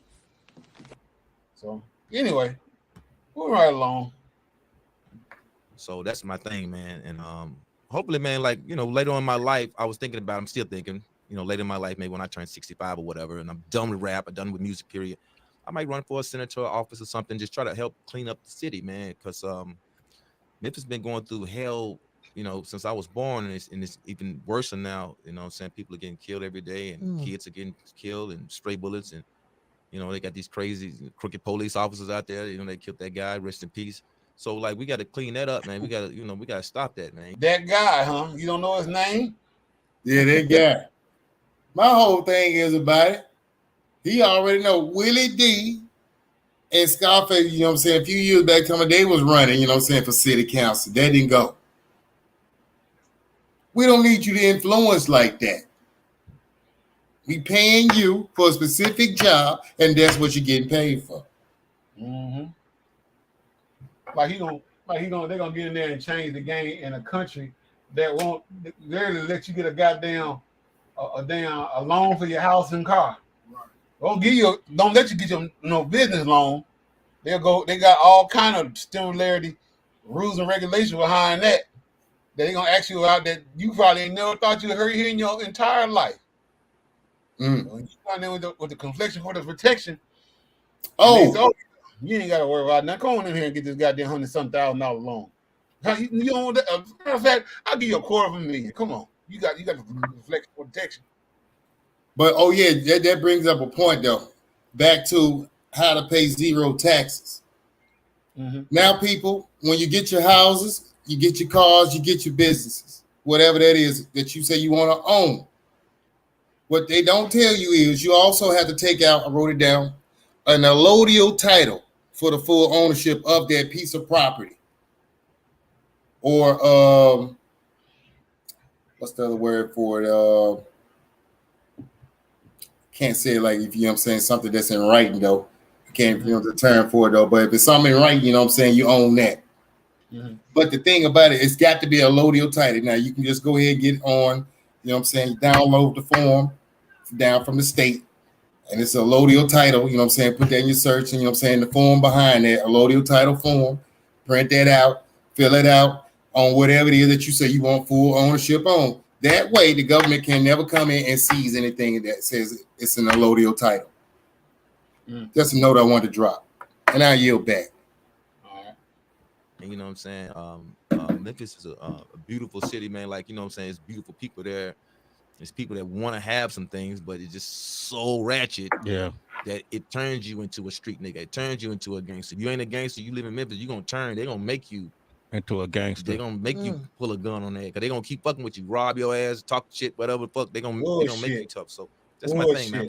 I want to definitely do something like that and run for office, and maybe I can get in there and try to help clean things up and get people paid and get better jobs and better opportunities, and so they can have more hope, because a lot of people in Memphis don't have hope. I love that too. CJ for office. Don't wait till you 6. A bullshit. A bullshit. A bullshit. That's how I feel. What you 65 for? Because that's probably on the deadline. Because he probably ain't even make it to that far.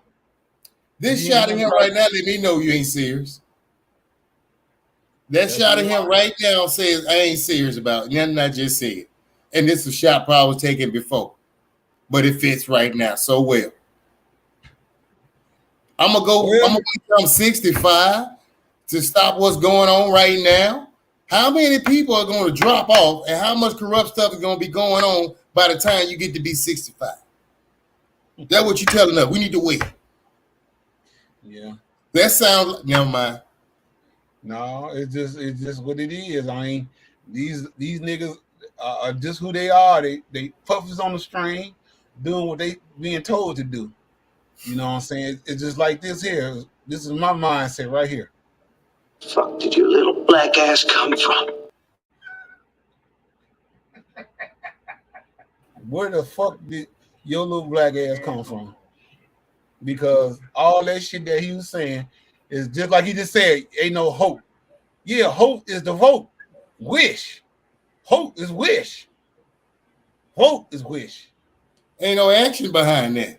Just like Spike said, don't wait till you're 65.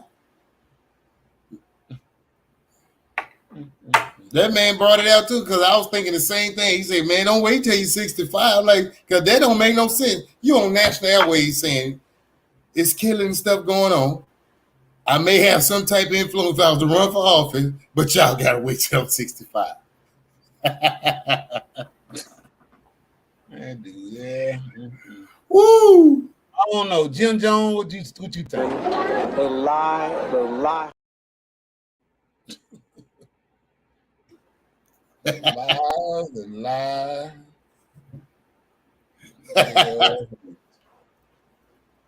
don't know what kind of fool you am. I mean, seriously. Woo, the lies. Shit. I mean, the thing is, you the thing out of all that, because I know they know the statistics going on in Memphis. Because, you know, they said what's name got arrested up there in Memphis? Judge O'Brown. Ain't no telling. Because they've been following the hell out of him lately. That's why he couldn't come there. Because Judge O'Brien won't change in Memphis. And a lot and the thing about it, he might be at 65, but he already in there. So you ain't got to wait till he's 65. You can back him up. Well, see, no, Judge O'Brien is in his 70s, his early 70s. That's even better. Yeah. Well, see, the thing is, Judge O'Brien come from the time when men knew what they were men. That's why he had that program called Man Up. Basically teaching young men how to be men and how to teach women how to be feminine and be a woman. And at the same time, they don't want that because if he does that, that's going to change the trajectory of what they got in store for Memphis. Because see, they ain't doing nothing but trying to make black folks hate living in Memphis, so that way some black folks gonna want to pack up and leave. And when they pack up and leave, that's when the white folks gonna swoop in and change the city of Memphis back to being white again. It's gonna be the goddamn gateway to the east and west as the new Vegas. Mm-hmm. Now, why is there's a liquor store and a gun shop on every corner in the hood? They want us to kill ourselves. Y'all watch Boys in the Hood. Oh yeah, it's the core. It's all That's all weaponry. The whole concept. If you ever read that book, The Art of War, where's that book at, Chop? Look, see if it's on that dresser. I want to show it right quick. If you read that book, the Art of War by Sun Tzu, it literally speaks on things. Because see, most time when folks think about war, they think war consists of guns and knives. No, war is the mind. If you can control a person's mind, you can control the whole world. And all they got certain things in place that make you want to do certain things to certain people, especially if they feel like that they got you already oppressed, to think that you can't do certain things. So what else are you gonna do to survive in this in the area that you live in? You're gonna kill, rob, whatever it takes to survive. Just like an animal. An animal do the same thing. A lion, showing the hell ain't finna shake hands with no goddamn rabbit. He gonna eat that motherfucker. He gonna sit there and say, "Hey, Mr. Rabbit, you looking awfully furry today. How's the weather doing? How's the weather down there?" No, that lion gonna be sitting in the cut. When you hop your little furry ass on across the field, and he gonna go in. Yeah, ain't gonna be enough for him though. It's just gonna be like a little apple for us. An appetizer. He gonna like, okay, that's one smoking wheel. You know what I'm saying? Now I want this goddamn gazelle that's flying on, drinking the water out the lake. Yeah. Oh, don't worry about it. But yeah, you know what I'm saying. And if you want that motherfucker, that you gonna have to get some running room because that gazelle gonna give you some work. It's gonna run his ass off. It's got to. But no, it's on the menu. That lion said, I'm strong as a motherfucker. I'm the king of the beast. So king of the beast out here, goddamn. King of the jungle. I'll catch that little skinny motherfucker. You know what I'm saying? Yep. As soon as he take off, goddamn. As soon as he see my ass, I'm gonna see him and I'm gonna go in and just.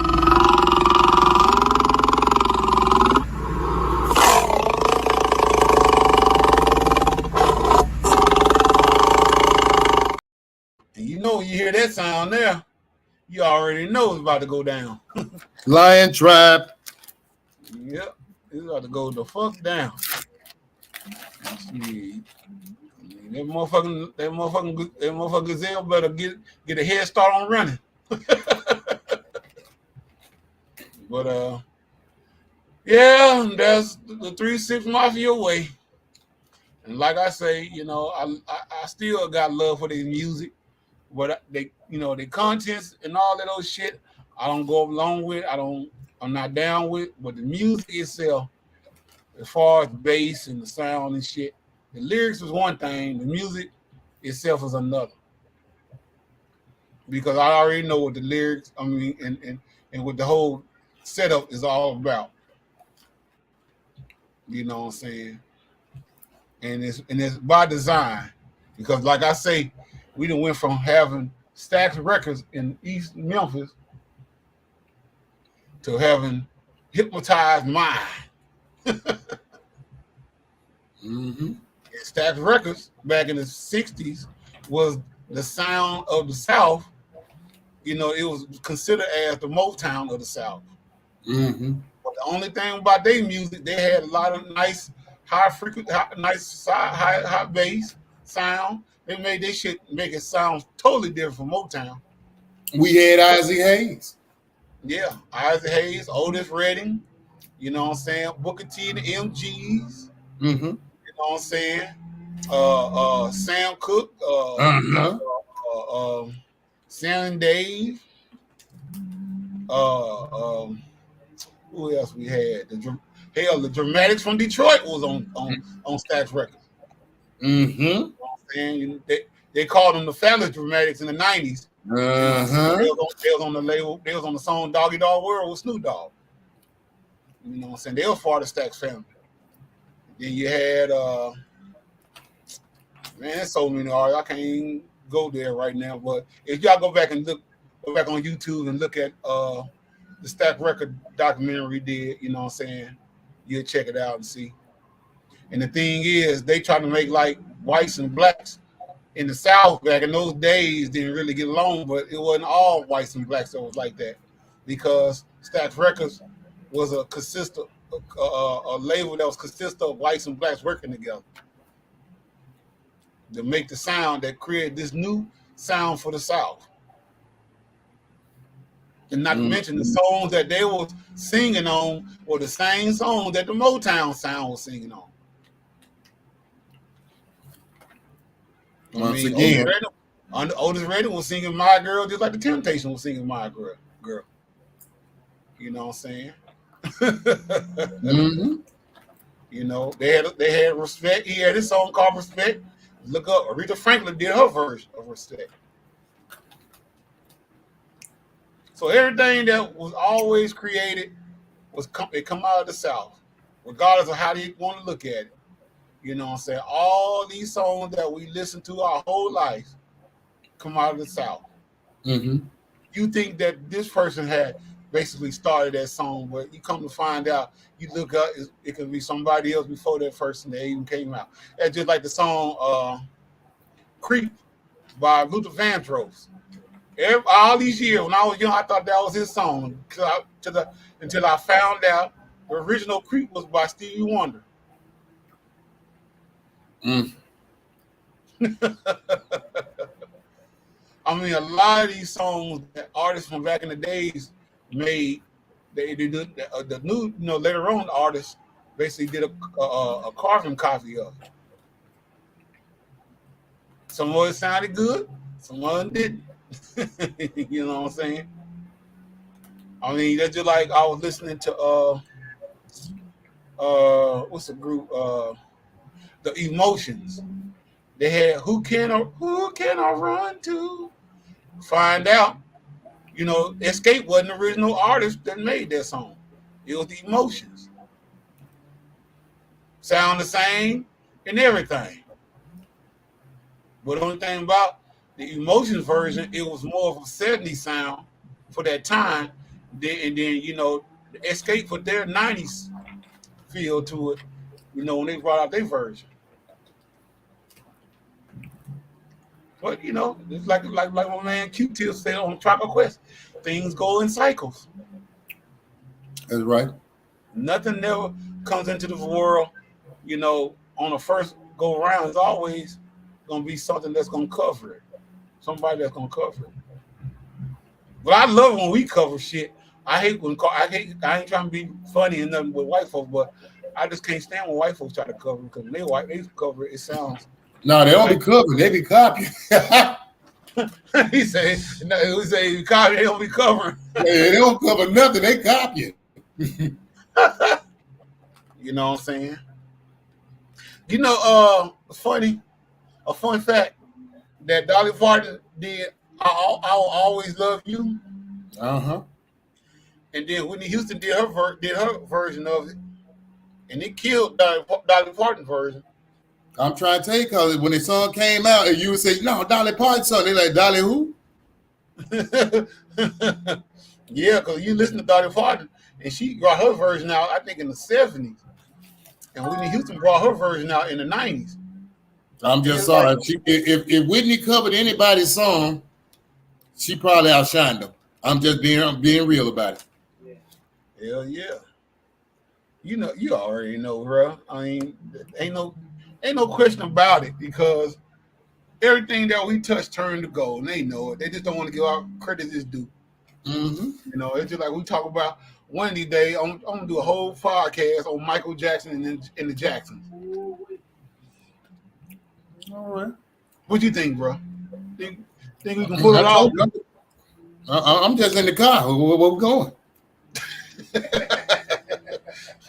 Yep, I'm gonna pull it off because I don't do that. I probably, if I don't do it on his birthday, I'll probably just do it on the day in June. I might just do it in June, the day that they say he died.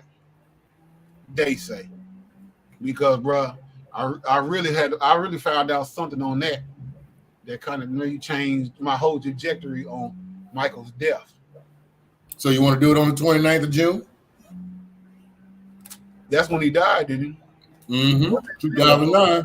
Yeah. Mm-hmm. Yeah, we'll do that. Because there's a lot that he talked about, because that folks don't really know. You know, as far as his being scrutinized about the child molestation case and stuff like that, which was all lies. Because you gotta understand that Michael Jackson was bigger than any artist in the world. Any artist in the world. And you got folks out here talking about Beyonce is just as big as Michael Jackson. Then I even heard they say Drake say he's the next Michael Jackson. Who? Drake. All right. Yeah, okay. Drake is the next Michael Jackson.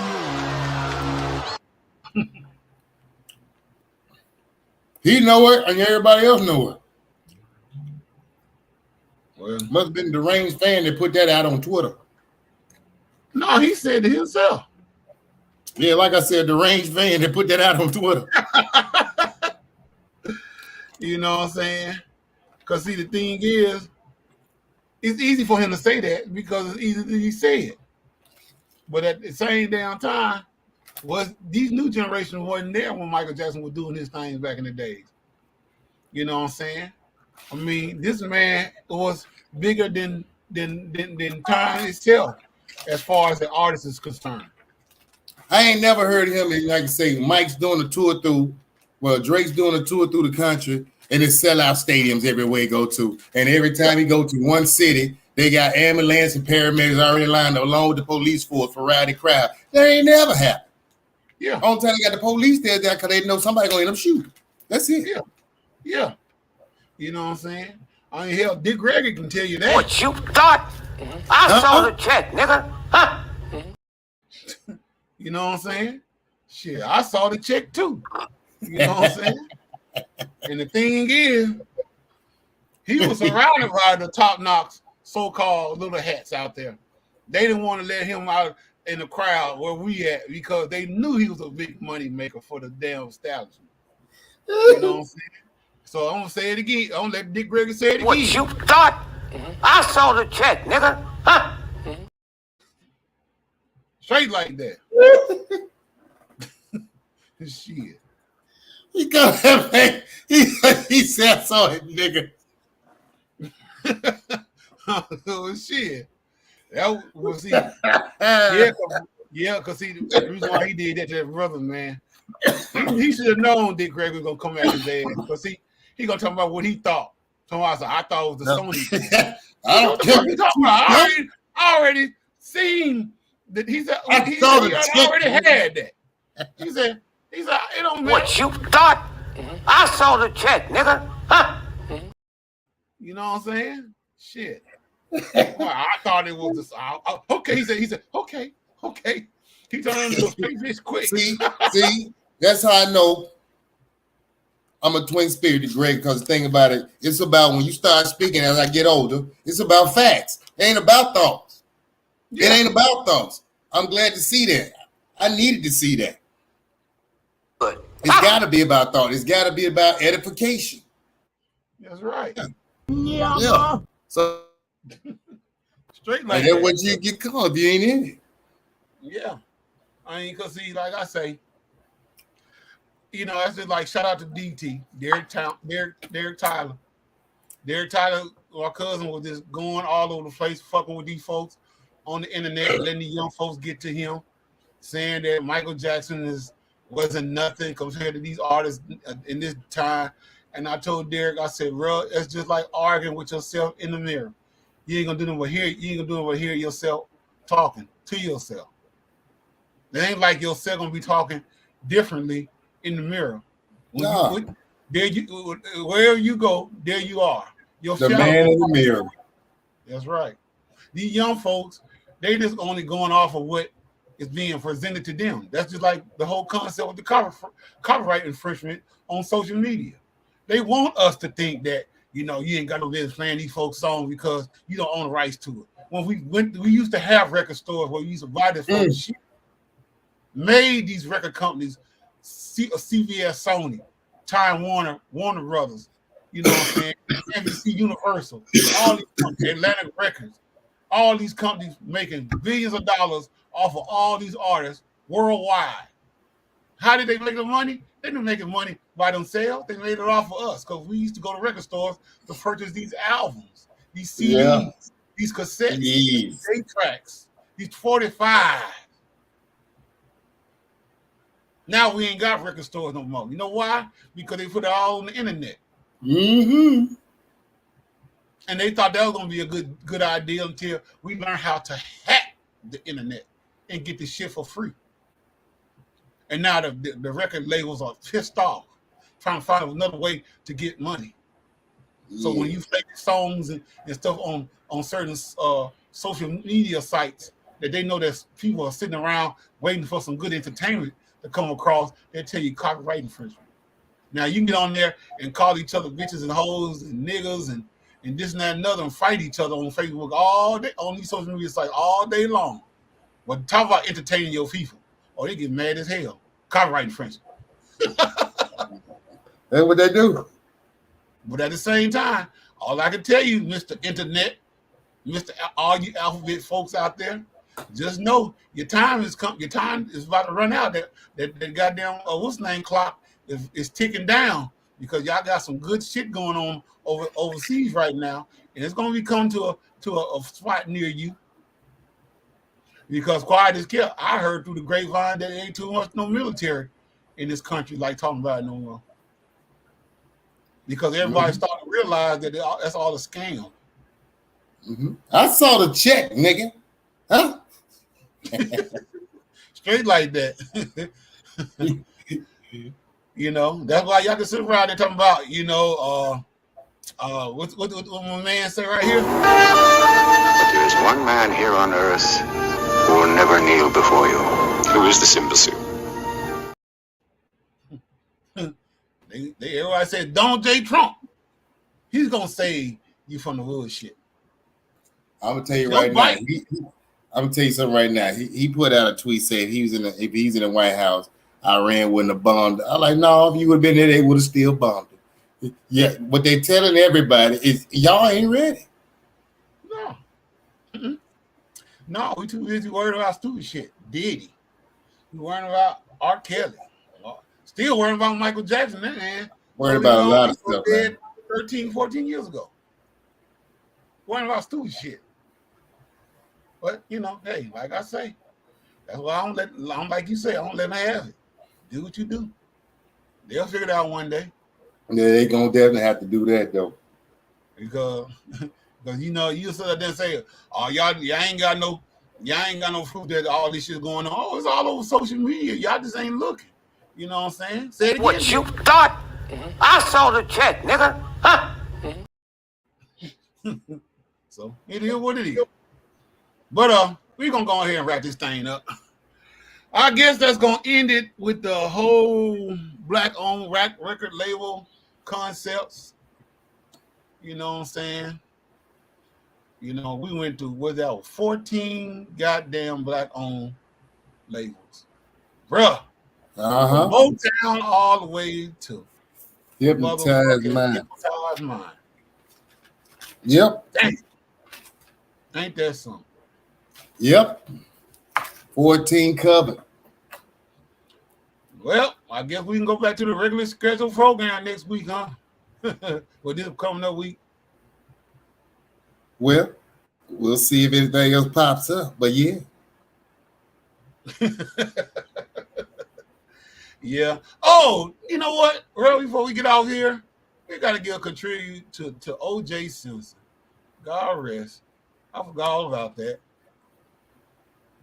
You know, the juice. Yeah, O.J. died. Was that Wednesday or last week? At the age of 56. One thing I can say for sure, you know, even though a lot of us felt some kind of way because he started hanging with the high power standards of Caucasian people, big wigs in the industry. You know what I'm saying? But, you know, there's always a method to the madness. OJ was just like Michael Jackson, but the only thing about he wasn't as popular as Michael. Juice. But he was popular as far as the NFL was concerned because the dude was highly talented on that damn football field. Yes, he was. And they seen a money-making mogul just like they see out of all our black artists. But they got to. That's all you can do for them. Yep. Making some money. To the point where he started, you know, when he started getting so much heavy popularity, they let him start doing, you know, TV movies and stuff. He had a TV movie back in 1974, 75 with Elizabeth Montgomery. Who is Elizabeth Montgomery? I'll tell you who she is. She is Sam from the TV show Bewitched. And they sort of played two police officers, undercover police officers or something, but they end up being love, some kind of love interest. And they showed goddamn OJ kissing, tonguing her down. I was like, go ahead on, Juice. Juice was loose on Miss Montgomery. Of course he was. Yeah. Get a chance to keep the beautiful women. That's what getting into Hollywood to do for you. Yeah, because you know, but you only had to bury.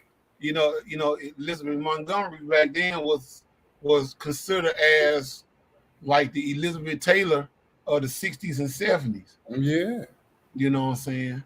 Even though she was married to one of the little hat Caucasians, you know what I'm saying, that William Ash, you know what I'm saying, the director of the TV show Bewitched, that was her husband. Yeah. You know what I'm saying? It still didn't make it, she still pulled it off, you know what I'm saying? Kissing a black man on the big screen. I gotta figure out the name of that movie. I gotta look it up on YouTube. Matter of fact, I might just show a clip of it. They probably ain't gonna get mad. I don't think. But I'll just play the audio. Hold on. Just a second. You know what I'm saying? But it was tripping me out because I'd never seen it before. I mean, it ain't no good. We want to see a juice over there be the juice on the one. Now, people, we ain't gonna be able to get it. Yeah, we gonna. Oh yeah, there it go, right there. And it had my friend Jerky from LA. Her auntie was on here. I think she sort of played O.J. Simpson's original wife. A wife on there. Okay. And she found out that OJ and the Elizabeth Montgomery's character was messing around. Let's check it right here. This was an old CBS movie, Sunday night movie. When they used to have a CBS Sunday night movie clips back in the days, the good old days. Here we go. Okay. Yeah, well, what was the count? 12 officers involved? They didn't need us, Woody. Come on. I've never seen anyone as turned on as you were. What? Right smack dab in the middle of the pursuit. He was yelling for a shotgun.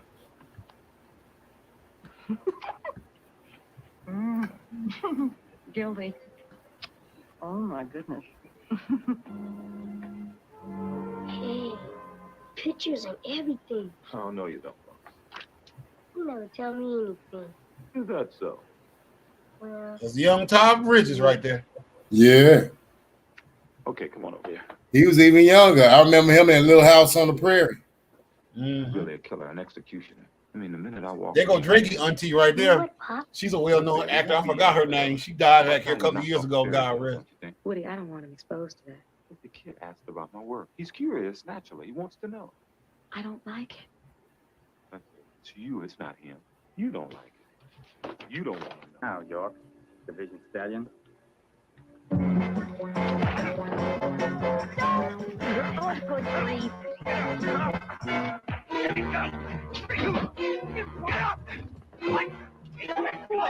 Come on.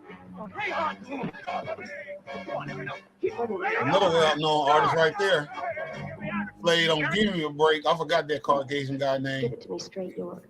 I need to know. I'm going to have to transfer out of here or something. I can't handle this. Thing is, I can't stop thinking about you. That's right, Vicky. No matter what I do, there you are. Wow. Could have fooled me. You're fantastic. With an act like that, you ought to be a narc. Look, I've got a marriage to think about. 13 years. And a son. I can't live on a shuttle like this. Do you believe us? Do you believe it? Standing around here talking like two old maids. Well, if we're stuck with each other, let's really be stuck. Let's go with it. You know what you're asking? I mean, we got enough problems. You mean if the department gets into it? The department is into it. Oh, yeah, they're into it, but not like we're into it. Hey, I'm human. I got problems just staying together. Something's got to happen. Yeah, that's what it comes down to. No matter what I do, I can't stop thinking about you. Mm-hmm. Well, then the day's not a total loss, is it?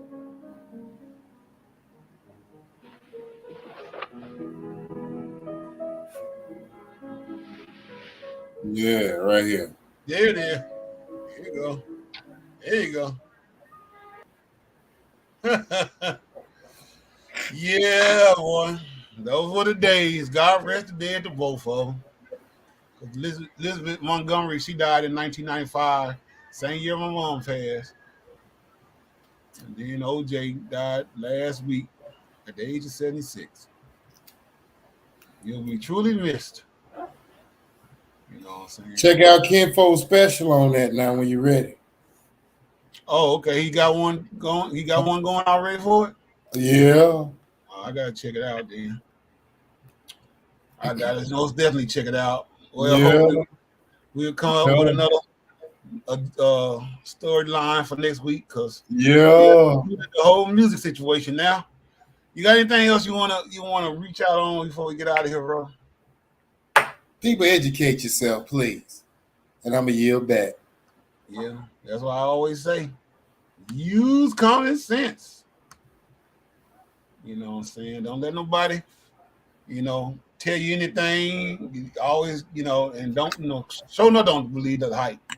You know what I'm saying? Find out your own stuff, research it. And if you got and if you can do it, get the receipts from it.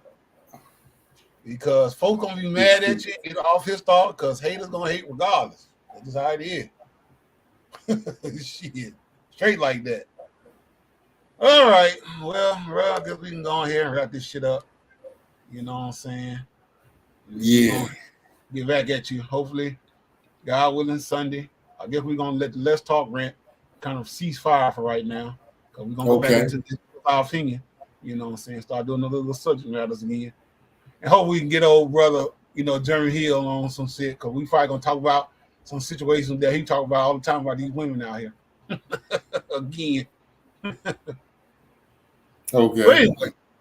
All right, bro. Well, you gonna go ahead and sign off. All right, shalom, fam. Shalom, Mr. Parker. Peace, bro. All right, ladies and gentlemen, that's gonna conclude tonight's show.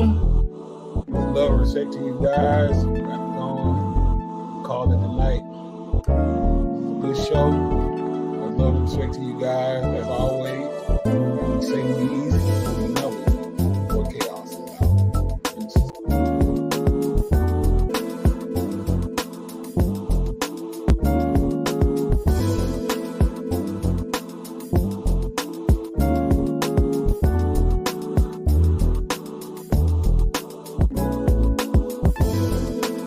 Nor can we let the government of America off, because the government of the United States of America has proved to be the worst enemy of black people.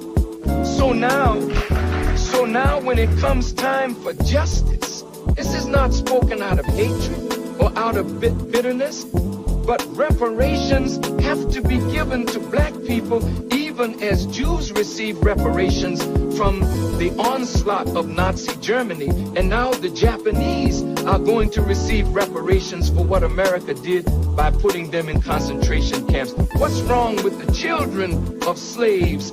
We are here poor, ragged, hungry, naked, and out of doors. Reparations is what we want, and everyone that had a part in our destruction will have a part in paying reparations.